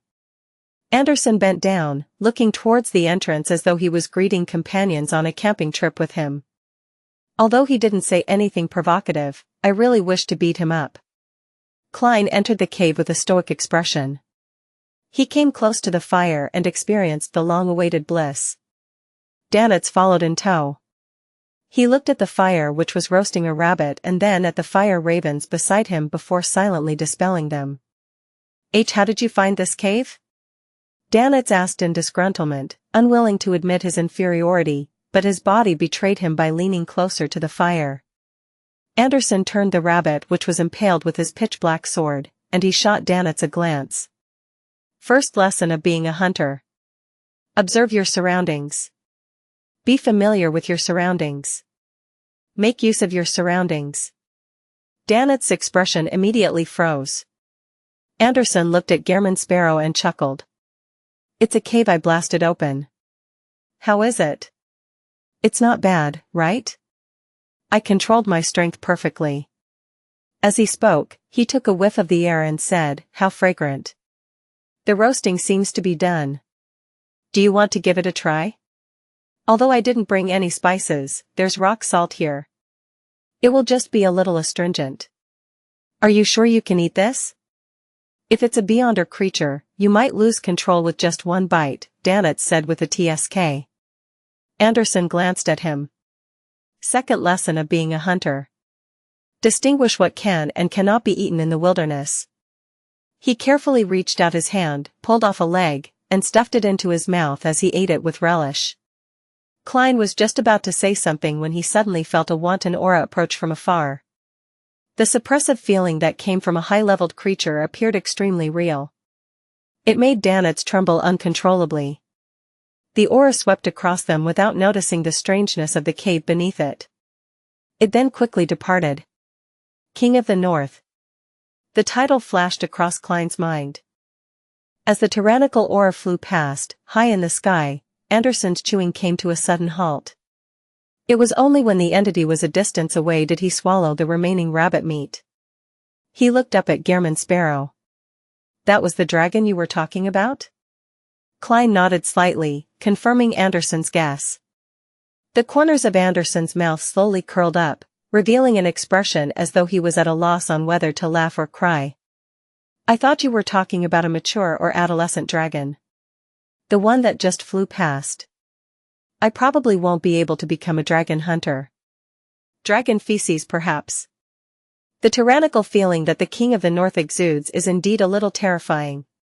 Compared to the pieced-together monster which made hair grow without restraint on the future, it's a lot stronger. Perhaps it's a sequence for, at the level of a demigod. Klein calmly made a judgment without revealing any hints of panic or horror. He clearly remembered that Grozel's travels had clearly indicated that the female pirate had managed to succeed in escaping from the King of the North's attack before meeting up with the team led by the main lead, Grozel. And Edwina Edwards clearly wasn't a demigod. She was a sequence 5 of the reader pathway. Furthermore, as she was suddenly swallowed by the book, certain mystical items and sealed artifacts that she didn't permanently keep on her person were left in the captain's cabin. The tools she had that were useful to her were probably limited to 1 or 2. Under such a situation, she was able to defend against the King of the North and survive. Having just advanced, and having adjusted his inventory, Klein believed that it wouldn't faze him too much. Furthermore, he was still connected to the Grey Fog. He could use the Sea God Scepter to produce a response. This was also why Klein dared to enter directly after confirming that Danetz was in an ordinary state during his prayer. Yes, the King of the North doesn't seem like a demigod from a normal pathway. According to Vice Admiral Iceberg, It's a rampager who gathers frost-related beyonder characteristics, and it can match a demigod in certain domains but would have flaws in other aspects. Edwina, Anderson, and me, along with the beyonders of the main lead's team, we wouldn't be helpless. If all else fails, I can still use the Sea God Scepter. I don't believe that this book can defend against items above the gray fog. If it could, it would have shown it long ago. Standing beside the fire, Klein looked down at Anderson and grinned. Are you afraid? Anderson was taken aback as he immediately beamed. Not at all. You seem to be very confident. After saying that, he looked at Danitz, who was still trembling and trying hard to compose himself, before skiing. Do you know what's the most important thing for a man? Danitz had just taken a deep breath. He was stunned by what he heard as he held his right index finger and middle finger together, pointing to his crotch with uncertainty. Anderson blinked before he roared with laughter. ****, you really are a crude pirate. Haha, I wanted to say something, but... Haha, I can't remember it. Oh right, I wanted to say courage. Courage is the most important thing for a man. Look at you. The dragon hasn't even attacked, and you're almost hugging your head and begging for mercy. Danitz's face instantly flushed red as he glared at Anderson. You weren't acting like this back at Tosgarter. Klein couldn't help but lampoon. Danitz was just about to make it clear that he was only influenced by the high-level creature when he suddenly recalled what was just said. His expression was immediately restored to normal as he casually replied, I can't compare with dragon feces at all. Anderson's smile froze as he coughed lightly. As though nothing had happened, he yanked off a rabbit's leg and handed it over to Gehrman Sparrow. Want a bite? Klein remained silent for a few seconds before he slowly shook his head. This is a strange world. Before confirming that there aren't any problems, it's best not to eat anything here. Perhaps it might be a piece of rabbit meat that will make you stay here forever. Anderson moved the roasted rabbit's leg to his nose before slowly putting it down. Following that, his face collapsed. Why didn't you say so earlier? Klein calmly replied, I just thought of this problem. Anderson's expression turned twisted as he lowered his head. He quickly bit down on his roasted rabbit leg. Aren't you afraid that something really bad will happen? The strongest hunter's actions alarmed Danitz. Anderson laughed helplessly. I've already eaten one earlier. I've already digested it by now. Since there's no way of turning back, I might as well focus on enjoying it. Klein and Danitz were momentarily at a loss for words. After Anderson finished gnawing on the rabbit's leg, he deliberated and asked, Are you really not eating? We have no idea how much time we'll be spending here. If we really do starve, how are we supposed to fight the dragon? Klein didn't reply. He took out his golden pocket watch and opened it. It's 6:10 in the evening outside. We'll eat a little after 4 to 6 hours if nothing happens to you. Anderson turned agape, speechless. Klein ignored him and turned to say to Danitz, 15 minutes break. We'll search for your captain after that. As he said that, he had already taken out the pearl earring belonging to Vice Admiral Iceberg Edwina Edwards. All right. Danitz suddenly felt pumped with his blood boiling, completely forgetting the cold outside. But after about 8 seconds, he huddled close to the fire again. Around 7 in the evening in the outside world, Klein pressed down on his hat and held his cane. Together with Danitz and Anderson, he followed the revelation provided by his divination and found their way to a mountain. After circling the boulders which were encased in thick layers of ice, they saw a dark mountain cave. Standing by the entrance was a woman holding an ancient bow. The woman had a head of soft, lustrous black hair which she had simply tied into a pigtail. Her facial features were soft, making her look different from any national of the northern continent. She wore a brown ancient-styled hunter's coat and trousers. She acutely cast her gaze over. Upon seeing her slightly sharp ears, Klein immediately guessed her identity from matching her to the content in Grozel's travels. She was the female elf who got to know the giant, Grozel, at the very beginning. Her name was unknown. Compared to Earth, people from the northern continent look more Caucasian. But this elf has more of an oriental charm. Klein quickly concluded this particular trait. An elf. She's identical to the elves drawn in the ancient church drawings. Anderson suddenly became excited.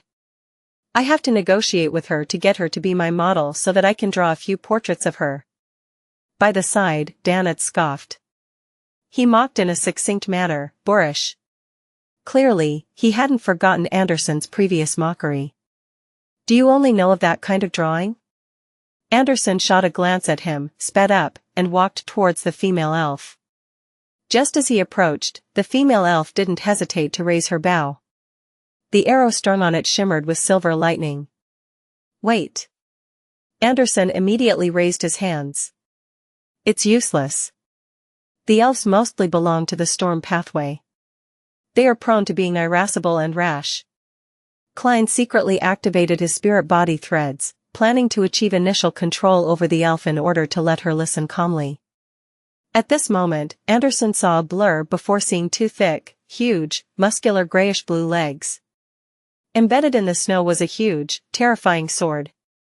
Anderson was horrified to realize that his height only reached the leg's knees. He instinctively followed the sword and looked up, bit by bit. With his head almost completely facing upwards, he finally saw the giant, who was nearly 4 meters tall. The giant's skin was grayish-blue. His abdomen and waist was covered in a thick furry beast hide, leaving him naked everywhere else. Even his legs lacked protection. He pounded on the sword, which was wider than a human door, and using his trademark single vertical eye to look at Anderson, Klein, and Danitz, he asked with a booming voice, "Who are you? Why are you here in the Grozel camp?" Klein was just about to reply when a familiar figure suddenly walked out from the dark mountain cave. Danitz's eyes were instantly filled with ecstasy. Dressed in a complicated shirt and dark-colored trousers, Edwina swept her gaze across the trio. Her usually cold expression revealed a rather flabbergasted look, as though she hadn't expected to see Gehrman Sparrow and Anderson Hood here. She quickly composed herself and looked up at the giant. "Grozel, they are my companions." Grozel widened his huge mouth into a grin and asked in delight, "Are you also here to help deal with Ulyssin?" Ulyssin? Klein was momentarily left at a loss for an answer. At that moment, he saw Edwina, who was standing in the giant's shadow, give him a look. She wanted him to give an affirmative answer. "Ulyssin is the king of the north?" Klein replied in thought, "Yes." "Haha, then we are friends." Grozel looked down at the trio and laughed. As he spoke, Anderson silently retreated back to Gehrman Sparrow's side as he said under his breath, "This is the first time I'm meeting a living giant.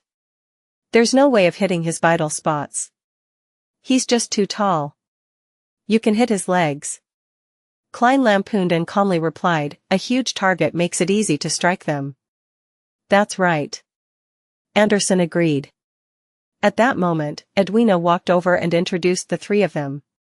"This is the leader of the camp, Giant Guardian Grozel. This is the elvish songster, Ciadas." "Elvish songster? Ocean songster?" Klein suddenly felt that there was hope for Mr. Hanged Man's potion formula. Edwina turned halfway around and said to Grozel and Ciadas, "They are my companions. The strongest adventurer, Gehrman Sparrow, treasure hunter, Anderson Hood, and renowned sailor, Danitz. I always thought Vice Admiral Iceberg was the serious type who never lied." Renowned sailor. "Ha, in a certain way, that's true." Klein took off his hat and gave a serious bow. Anderson followed suit in a rather casual and perfunctory manner.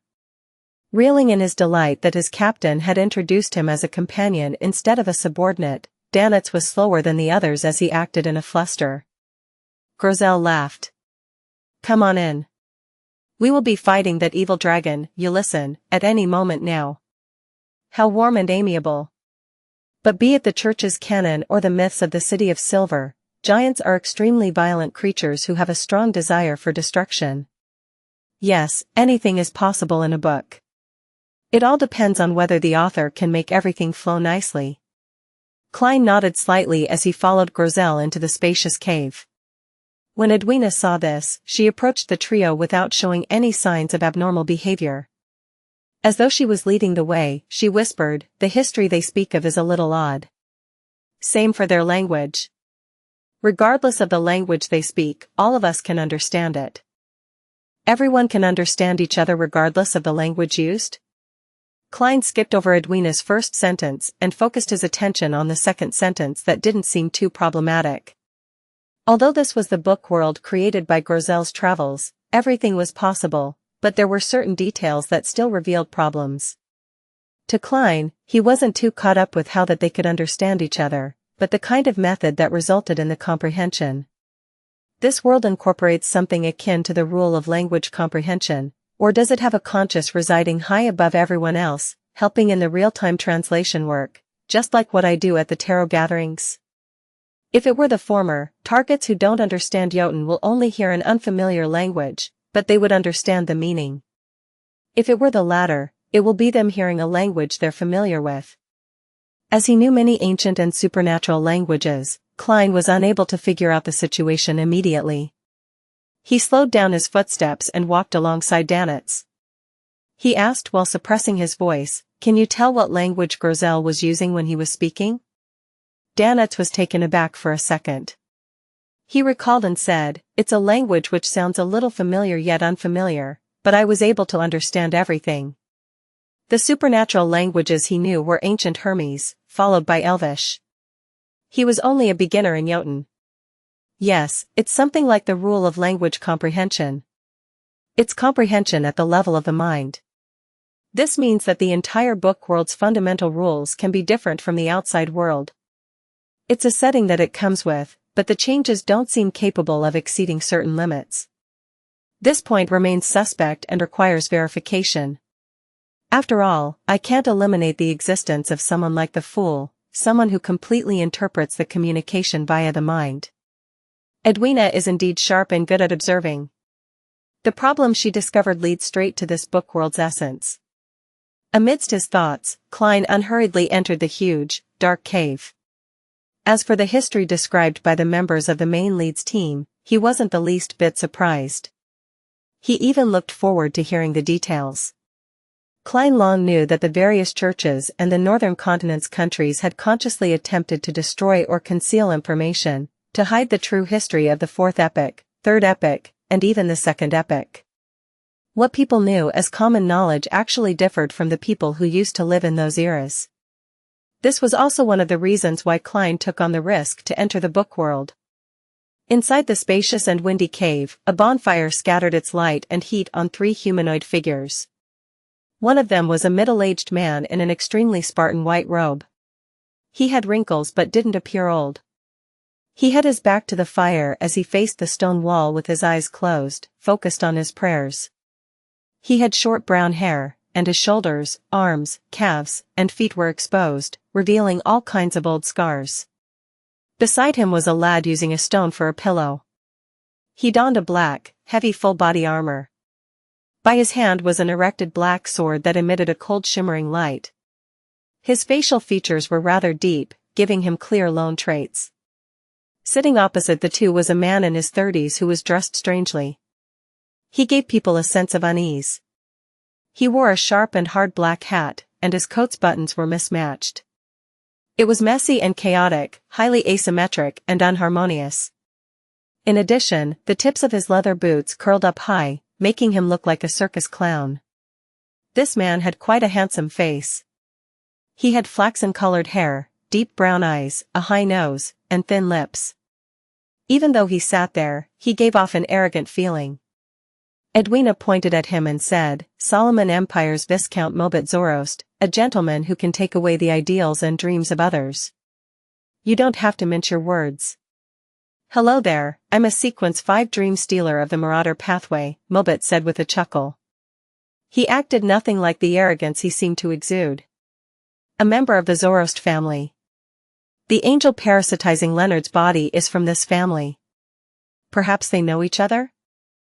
I now know the name of Sequence 4 and 5 of the Marauder Pathway, but I don't even know the corresponding Sequence 6 and 7. Many thoughts flashed through Klein's mind as he maintained his stoic look. At that moment, Anderson warmly greeted him with a smile and asked as though they were pals, "To be frank, this is the first time I'm hearing of Dream Stealer. I only know of Marauder and Swindler. There are 2 sequences in the middle I'm not aware of. Are the Beyonders of this pathway already so scarce? Doesn't Edwina know? Sequence 7 Cryptologist and Sequence 6 Fire Bandit. Haha, let me do the introductions. Mulbit warmly pointed to the praying man whose back was facing everyone. The pious ascetic, Snowman. He believes in the Lord that created everything, the omnipotent and omniscient God. Don't mind him. He's completely sealed himself in his beliefs. But in combat, he's a very reliable companion. Snowman, you should say something at the very least. Mulbit, who didn't receive a response, stroked his chin with a rueful smile. This is the treatment I often receive. You might find it hard to imagine that I was an arrogant, reserved, and refined nobleman. But time has changed everything. Heh, that happens when your companion is a giant who only knows how to chuckle foolishly and shout slogans. When he said this, Grozel, who was sitting on a rock, smiled in a simple and good-natured manner. He raised his hand to scratch the back of his head as his single vertical eye didn't show the ferocity and cruelness that giants were strongly rumored to have. Mulbit shook his head and pointed at the ascetic, Snowman. As for him, he might not speak a single word for years or even a decade. Ciadas is a very violent woman. As long as there are any emotional stirrings in her, she'll beat me up. Sigh, I'm as afraid of her now as I was infatuated over her back then. Therefore, I can only make conversation and speak to them, otherwise, I'll definitely go mad. Thankfully, Franzier came later. He's quite the conversationalist. Hey, Franzier, wake up. We have new companions. The sleeping black-armored knight slowly woke up as he looked at Klein and company. Suddenly, there was the sound of metal striking each other as he stood up. Staring at Klein, he said, Loanese? Yes, Klein nodded frankly. He discovered that this lone soldier who had gone missing for 165 years didn't look old. He had black hair and sharp, blue eyes. He made one submit to him unknowingly. Franzier appeared adrift for a moment as he quickly composed himself. Do you know of Backland's Edward family? Backland has many Edwards, Klein replied simply. The Edward family that lives at 18, Delahire Street in Northwest Borough, Franzier pressed anxiously. Klein shook his head. Northwest Borough no longer exists. Northwest Borough no longer exists. Franzier repeated those words as his voice grew softer. He fell silent for a few seconds before exhaling. I've no idea how many years have passed outside, but it should have been quite a while. Edwina told me the actual year, but I don't remember the year I entered. I was sleeping most of the time, and time here seems to be frozen. Mulbit Zoros chuckled upon hearing that. That's because you have bad luck. Back when we were passing through cities and villages, everything was perfect. He looked at Klein, Anderson, and Danitz. Back then, we lived in places with humans, with intelligent races. We got married again and again, seeing our wives turn old, grow weak, and die. Before a new member joins, we would forget our goals. We would lead ordinary but happy and relaxed lives for decades or centuries. The only con is that we aren't able to bear our own children. Later, Franzier came. We entered this region blanketed by ice and snow. We hunted many monsters, but gradually, we began to fall into a slumber. We were seldom awake until we met Edwina. This means that time in the book world flows normally. The story's progress is maintained by a certain power that influences the main lead's party. Before new members join and before the book's pages flip, they'll stop and stay at a certain node, doing other things.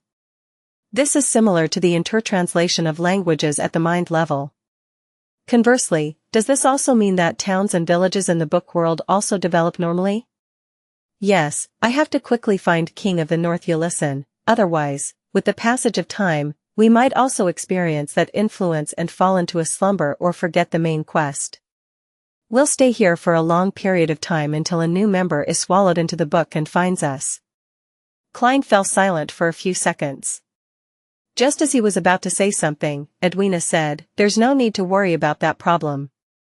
We will soon encounter the King of the North." "Why?" Anderson and Mobit asked in unison. Edwina surveyed the area and said, "Before I entered, the stuck pages in the book only had a few more pages. And now, with you entering and finding the camp, there definitely can't be many pages left. The story is about to come to an end." Mobit nodded indiscernibly in agreement with Edwina's judgment. Anderson softly mumbled terms such as stuck. Edwina then introduced Klein, Anderson, and Danitz as she made an example of herself and sat down beside the bonfire. Klein took off his hat and held it with his cane. He slowly sat down and looked at Mobit Zoroast, who was inclined to chat. "Have you heard of the Tudor Empire and the Trunsoist Empire?" He didn't beat around the bush and asked directly. That was Gehrman Sparrow's persona. "No." Mobit shook his head. "Edwina has already asked me." In my era, the Tudors and Trunsoists were just like my Zoroast family. We're aristocratic families of the Solomon Empire and were loyal subjects of the Black Emperor. So the Trunsoist and Tudor families were traitors of the Solomon Empire. Klein thought and said, "Apart from you, what other aristocratic families did the Solomon Empire have?" "Many." Mobit smiled as he looked at Frunzier. "Augustus, Abraham, Zeradal, etc. In my era, the Church of the Evernight Goddess's archenemies were the Church of the God of Combat and the Southern Continent's Aegir's family. The churches of the Lord of Storms, Eternal Blazing Sun, and the God of Knowledge and Wisdom were all at odds with each other, all of them hoping to gain the support of the Solomon Empire." He paused for 2 seconds as his expression gradually turned solemn. "Back then, deities walked the land, and not in the astral world. Deities walked the land, and not in the astral world.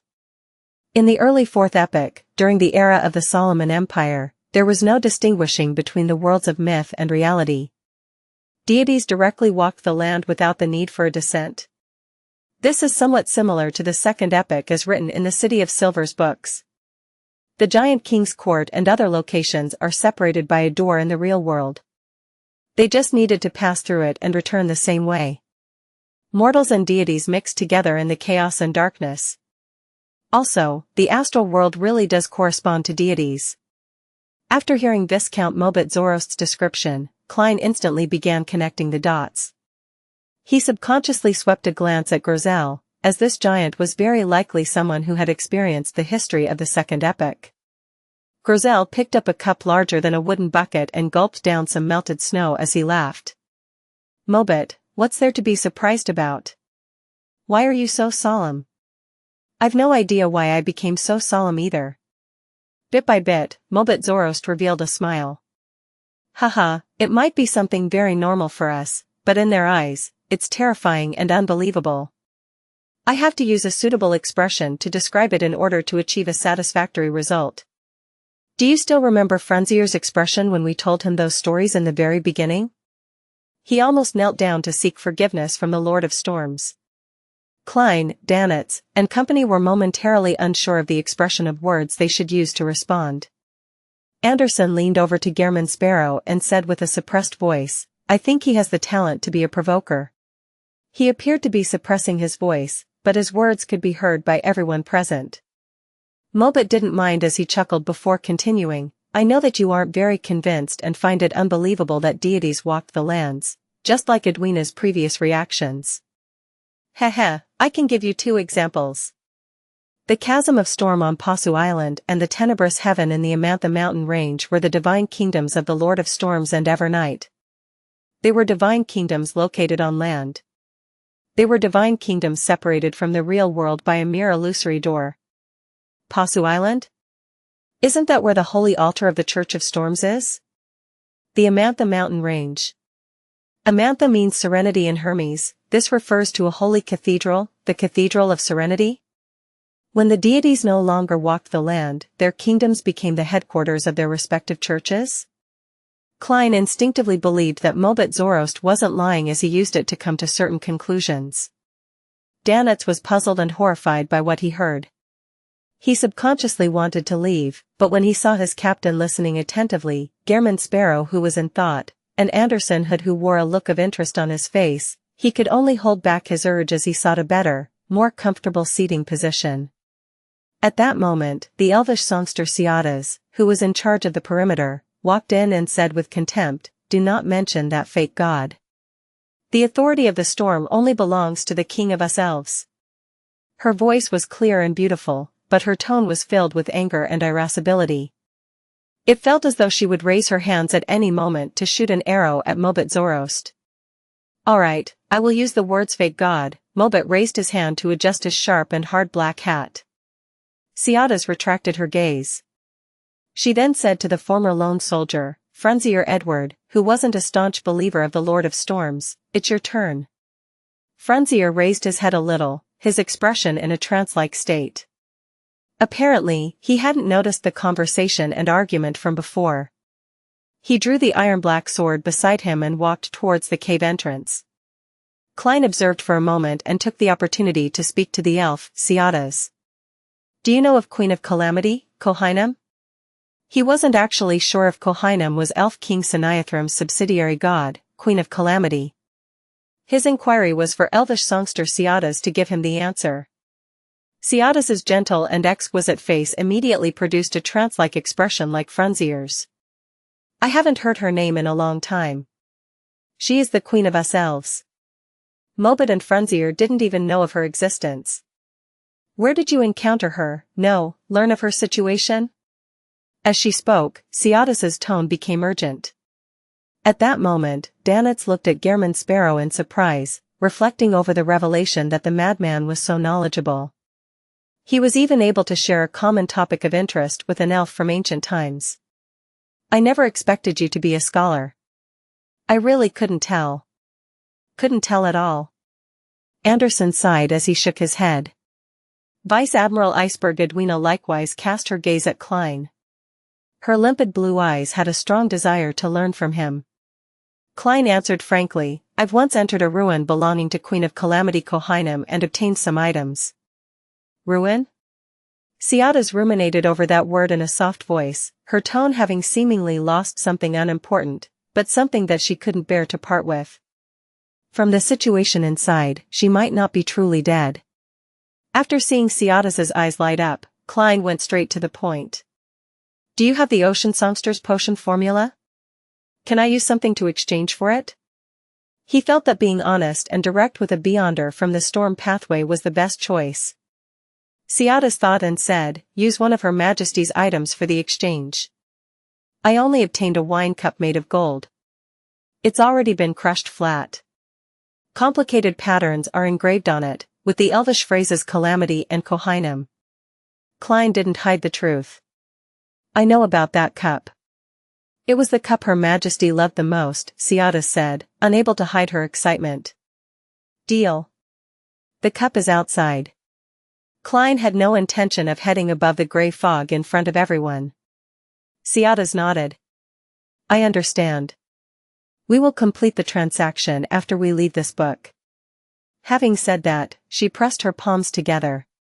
"The storm will definitely belong to the elves."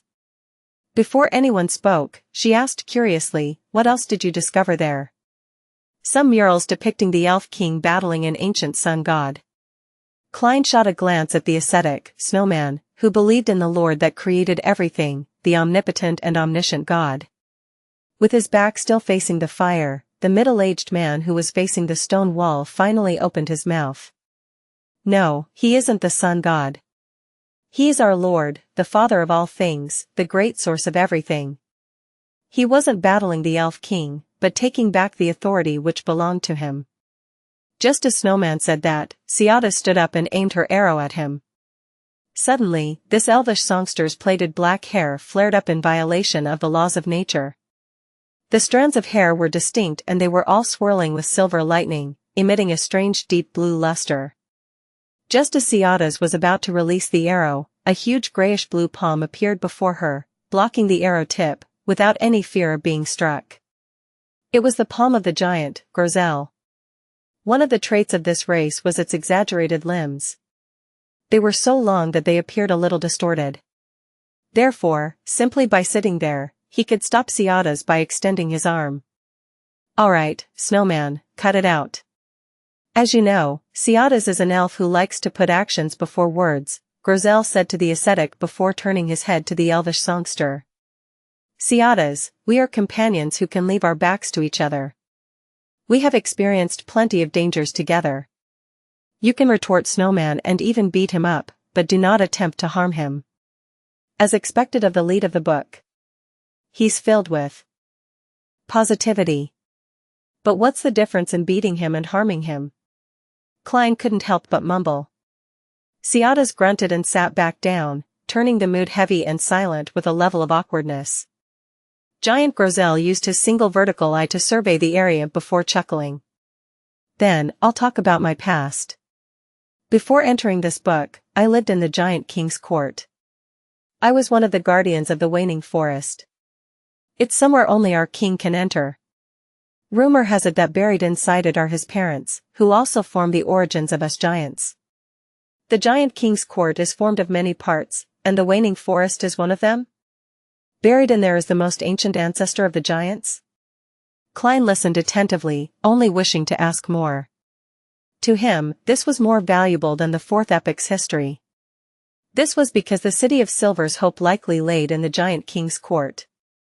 However, before he opened his mouth, Edwina spoke before him. Grozel, what did the book look like when you received it? Grozel raised his hand to rub his cheeks. It had nothing, like an empty book waiting to be written. I even thought that Grozel might be a completely fictional character in the book. Klein deliberated for a few seconds and didn't directly ask about the details of the Giant King's court. He turned to say to Mobit Zorost, do you know a blasphemer Amon?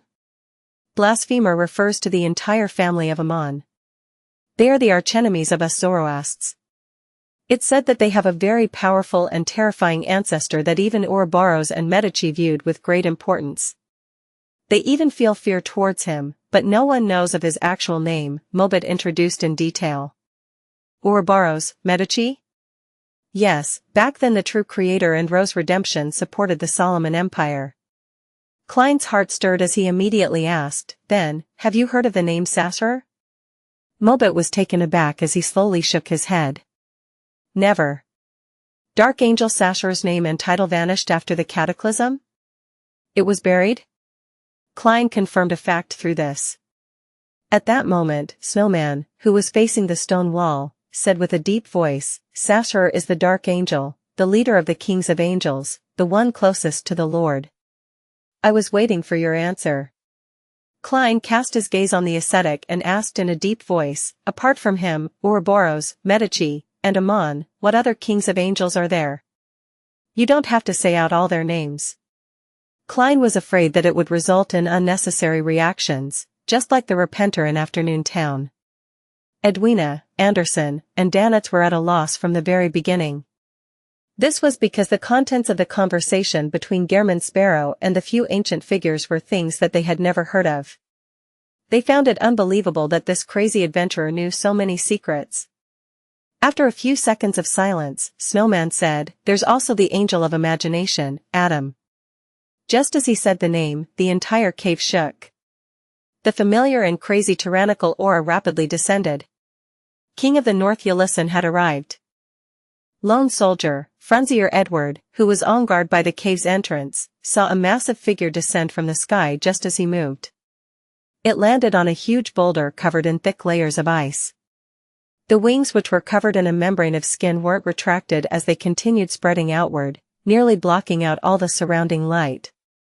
The illusory armored scales that resembled frozen ice and the violent eerie blue dragon eyes were immediately reflected in Frunzier's eyes. He instinctively sensed danger as he raised his iron-black sword and leaped to the side, rolling far away from where he was standing. Almost at the same moment, King of the North Ylisson opened its mouth, silently spewing out a distorted icy blue flame towards the cave. It froze everything in its wake.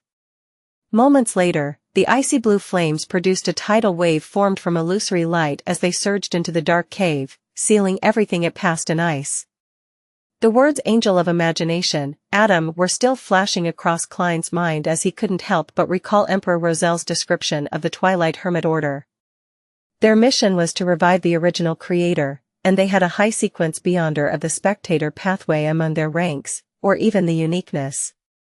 The means in which they summoned the members was through a true dream that connected the eastern and western ends of the continent. Furthermore, it had the characteristic of being detected upon being mentioned. But even so, he still instinctively reacted in response to the impending danger. He lunged sideways, dodging towards the uneven parts of the cave, attempting to use the rocks ahead to block the attack. However, the surging icy blue light was like a tidal wave that drowned every corner of the cave. It sealed everything, leaving no safe zones inside the cave. Seeing his surroundings turn into an icy cage, a gigantic, grayish-blue figure appeared before Klein's eyes. Grozel had stepped forward without a sound. He genuflected with his left knee, leaning his back forward as he stabbed the broadsword in front of him. Light that resembled the dawn of light bloomed as illusory walls formed to the left and right of Grozel, protecting everyone behind them. An icy blue tidal wave surged over, splitting at the erect broadsword before colliding with the light of dawn on both sides. Everything in the mountain cave turned dark for Klein and company before a small source of light was restored. They could still see that the bonfire had been extinguished. It was especially dark with the dim rays of light outside attempting to tear through the layers of ice. At that moment, every inch of space in front of Grozel was frozen. The giant seemed to become a bug stuck in amber. Right on the heels of that, the sword which was embedded in the ground emitted a luster resembling the light of dawn. They mixed together, enveloping Grozel before turning into a hurricane of light that swept outwards. Silently, the layer of ice had a huge hole burned through it as it extended all the way to the cave's mouth. Grozel's grayish-blue figure had vanished from where he was. Elvish songster Ciadas, who hadn't had time to tie her head, held her bow and arrows. Embraced by the swirling gales around her, she charged out the cave without any delay. Dressed in an asymmetrical black coat, the Solomon Empire Viscount Mobit Zorost mumbled, "Don't be in a rush or it's finally here," as he ran, following closely behind Ciadas. The ascetic, Snowman, stood up as well. He tapped his chest 4 times as though he was forming the shape of a cross. "May the Lord bless me." Amidst his hoarse and dry voice, he stepped onto the biting cold ice with his bare feet and ran out of the cave. Klein didn't hesitate either. He didn't draw his revolver, and he kept his hands empty. Together with Anderson, who was clenching Death Bracadont tightly, they ran into the hole in the ice. Dressed in a shirt with complicated patterns, Edwina Edwards looked at Danitz, who was trembling due to the aura of the high-level entity. She said with a gentle, but emotionless tone, "Stay here." Having said that, the look in her blue eyes deepened. Gales held around her, pushing her out of the cave. "Stay here." Danitz was stunned. He subconsciously surveyed his surroundings and saw the walls covered in frost and a completely extinguished bonfire. The cave was silent with him being the only one left. Danitz's trembling body slowly came to a stop as he turned agape. However, he didn't say a word as he saw his captain's figure disappear from the cave's entrance. Outside the cave, Frenzier Edward, who had just rolled to avoid the first series of attacks, saw Ylison spread its wings as it was about to leap into the sky, closing the distance between it and his party. He ensured his safety as he steadied his figure and pushed his left palm out diagonally. Immediately following that, he declared a statement in ancient Hermes, "Flying is prohibited here." Suddenly, the frost dragon's wings that blotted out the sky seemed to be weighed down by invisible objects weighing 100 times its body weight. It began flapping them with great difficulty. The King of the North immediately let out a furious roar as the loud sonic boom drilled into Frenzier's ears, making his stagger.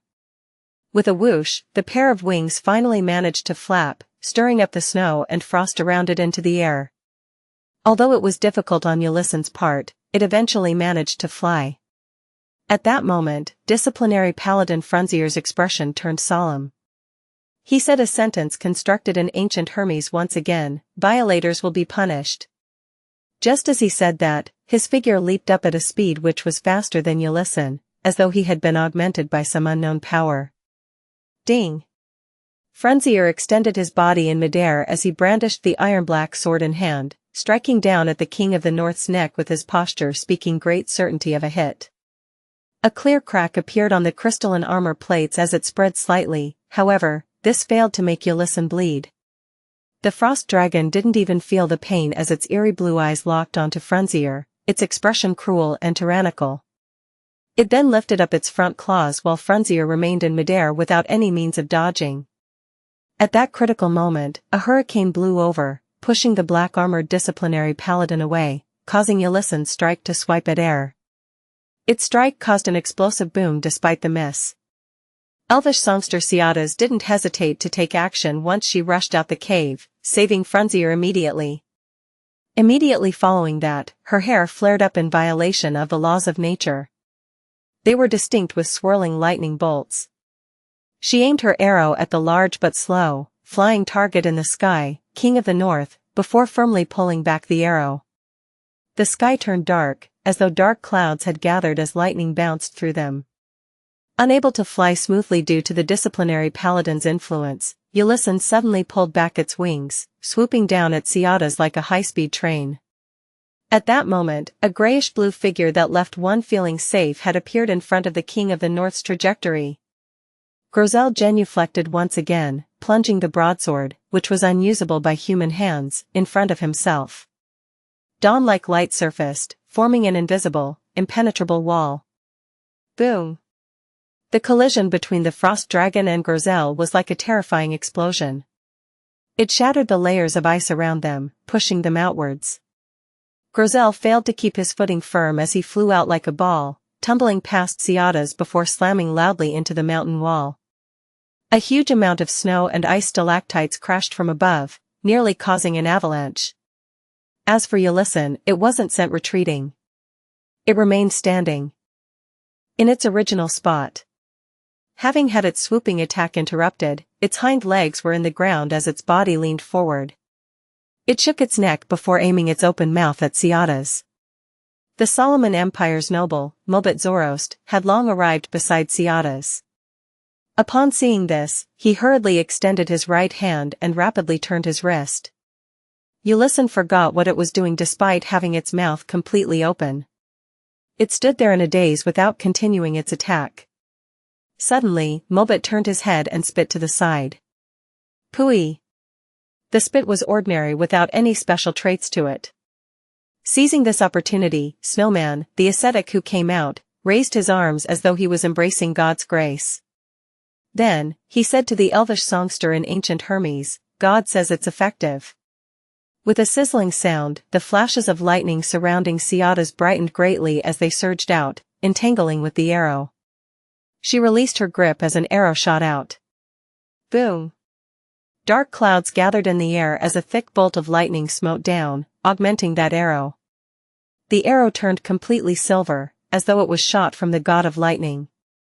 It struck Ylison's forehead at a completely unavoidable speed. Layers of ice disappeared as the illusory armor plating cracked. The arrow stabbed into the King of the North's head, making it let out a deafening cry. Light blue blood gushed out and quickly froze as the frost dragon's ugly face shook violently as silver bolts zapped at it. At that moment, Klein and Anderson came out of the cave. Disciplinary paladin Frunzier had tumbled onto the ground before standing up again. Grozel extended his palms from the snow pile, rubbing his head. He didn't appear seriously injured. With so many teammates, I don't have to be the main assault force. I can attempt to control Ylison's spirit-body threads. From my observations, it doesn't seem to have the defensive abilities of a demigod. Of course, it's much stronger than a sequence 5. A 5-meter radius is a little dangerous. Klein looked at the frost dragon as he quickly had an idea. King of the North Ylison's tragic cries rapidly turned into a roar. Following that, a snowstorm engulfed the area outside the cave, reducing the visibility to less than 5 meters. Howling gales swept up dense goose feathers as they covered every inch of space. Meanwhile, an icy blue halo rapidly extended outwards, clinging close to the ground. It left frozen ice everywhere in its wake as it passed. Klein, who had his vision and hearing affected by the blizzard, instantly had the corresponding scene surface in his mind. He hurriedly bent his knees and kicked his heels, jumping high up, allowing the icy blue halo to sweep underneath him. As for Mobit Zorost, who wasn't adept at combat, he was already too close to the icy blue halo when he noticed it. He didn't have the time to jump up. At that moment, he was hoisted up by his shoulders as the bottom of his feet had a tempestuous hurricane lift him up into the air. With this combination, he instantly flew up into the sky, avoiding the outcome of being frozen. Mobit turned his head and, without surprise, saw the deadpan Xiadas. This elvish songster could only muster up strong winds to glide forward due to the law forbidding flight. Anderson, Edwina, Snowman, and Frunzier reacted accordingly, jumping in time and dodging the attack without succumbing to it. Only Grozel, who had just pulled out his broadsword from the snow, was hit in the legs by the icy blue halo, as he couldn't dodge in time. Layers of ice instantly surged upwards as Grozel stood on the spot like a frozen corpse. Whoosh! The exaggerated blizzard obscured all the Beyonders' vision, making them lose their vision of the frost dragon. All they could do was passively defend against any attacks. At that moment, Snowman, who hadn't dropped to the ground, spread out his arms once again and said solemnly in ancient Hermes, "God says it's ineffective." The violent blizzard suddenly calmed down significantly. Be it the tempestuous hurricanes or the dense snowflakes, they were weakened or had been cut in half. Xiadas vaguely made out a gigantic face with an ugly lizard-like face. The broken arrow was still embedded in its forehead. Ulysses had taken the opportunity to close the distance between them. Xiadas didn't panic. The strong wind suddenly changed directions, sending Mobit and her floating backward.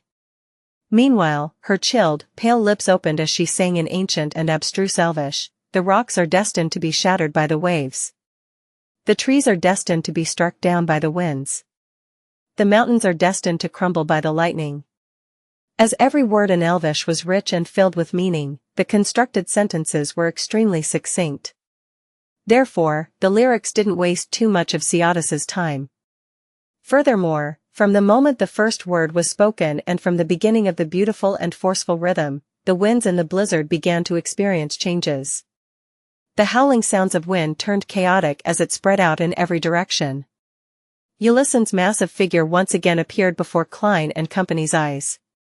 When Xiadas sang the third phrase, disciplinary paladin Frunzier had already pushed out his right palm and profoundly said in ancient Hermes, "Imprison." Instantly, the frost dragon which was about to rush Xiadas and Mobit had frozen on the spot. Surrounding it were layers of transparent walls. And as Frunzier said that softly, Edwina, who had just found her footing, made her light blue eyes turn black. Inside them flowed a sticky liquid that seemed to be the manifestation of all the evil in the depths of one's heart. She gently clenched her right palm as Ulysses stood up with a roar, instantly ripping apart the effects of imprison. The frost dragon's eerie blue eyes were filled with blankness and pain. It seemed to be still immersed in the emotions of sudden madness and ruthlessness. Even though this was a state it was always in, to have it fully triggered was uncomfortable. Without a doubt, it was a dragon who found it difficult to control its emotions. Seizing the opportunity of Ulysses' brief pause, Anderson had condensed a burning white spear in his hand. Then, he bent his back and threw it out. Without waiting for the outcome, flames appeared under the strongest hunter's feet, turning the ice into liquid. So. The spear accurately struck the frost dragon's half-open mouth, quickly melting the thick armor plates of ice, with the excess force penetrating the upper part of its forehead. Ulysses let out another tragic cry as its hind legs stomped backward, sending its body lunging forward. It stayed close to the ground as it rushed towards Anderson with a terrifying speed. The only thing in its eyes was this worm that had dealt significant amounts of damage to it. Swing! The snow split apart as a deep and wide chasm opened up in the ground. It emanated all the way to where Anderson was as it continued extending. Bang! With its terrifying inertia, the frost dragon slammed into a boulder covered in thick ice, shattering its outer shell and cracking its interior. If Anderson had collided with it, the strongest hunter was bound to turn into meat paste. Even being brushed was likely to lead to his death. However, in a particular spot in the chasm where Anderson was originally standing, there was a dark hole that led straight down. It was just enough for a person to burrow in. Pah! A hand held onto the hole's entrance. Through the exertion of force, the strongest hunter with disheveled hair jumped out. After he threw the burning spear, he didn't dodge in panic.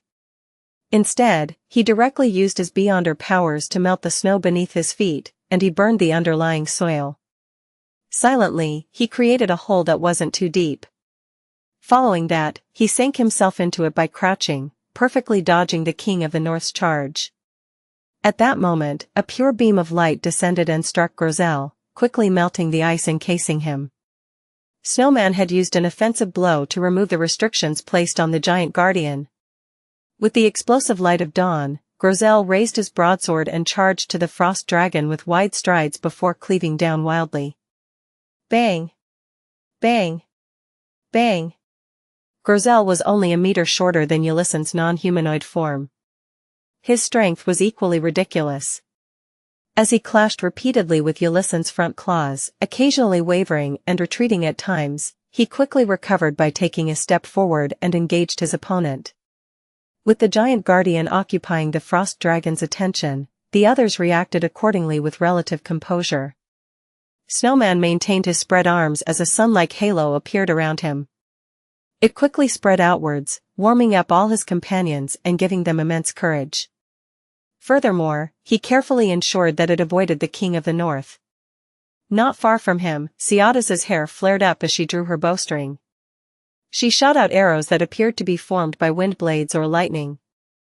Due to the massive target, every single one of her arrows had hit her target. Furthermore, all of the arrows struck the same spot, the frost dragon's shoulder.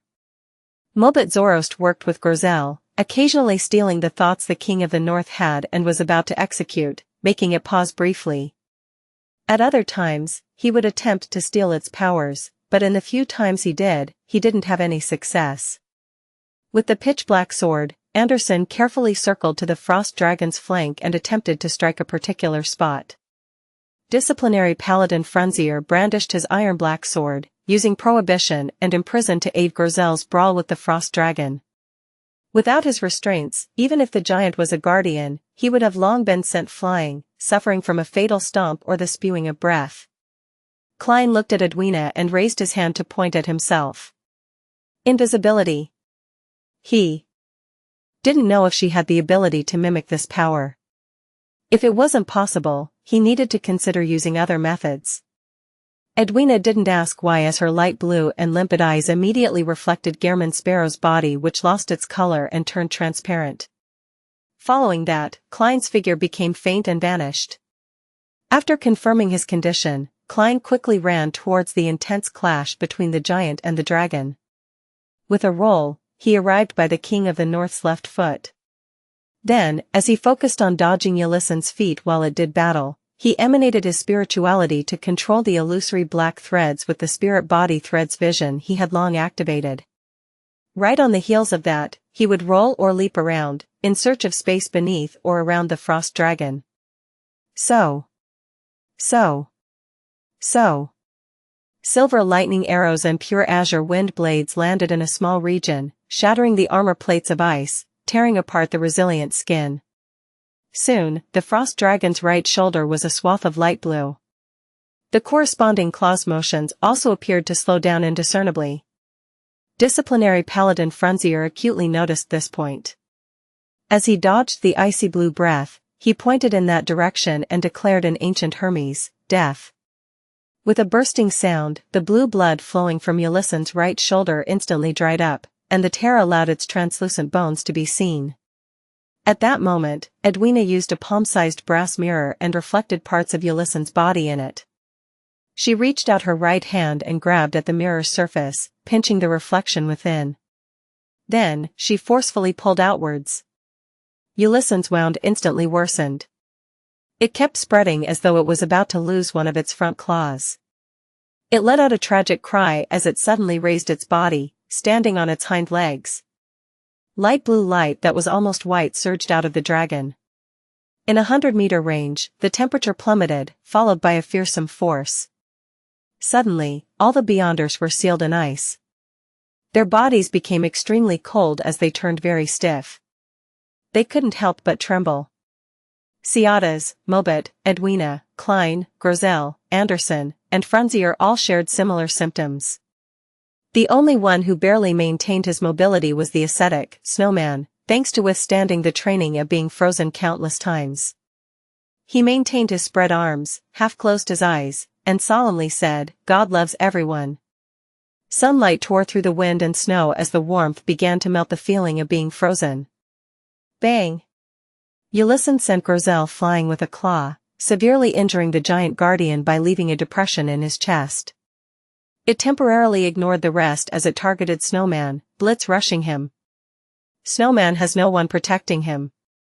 It's about to move beyond a 5-meter radius. Klein watched this scene, feeling somewhat numb. He had the urge of running into the cave to pray to himself before using the sea god's scepter above the gray fog to respond. At that moment, a scarlet fireball appeared beside the ascetic before the frost dragon arrived. Then, it exploded without any reservations, sending him flying. It was from the strongest hunter, Anderson. At that moment, Edwina had produced a fireball in her hand and threw it at Ulysses' back, but she failed to hit it. She was creating a passageway for Klein to phase over with the fire. She had learned from Danitz of this ability Gehrman Sparrow had.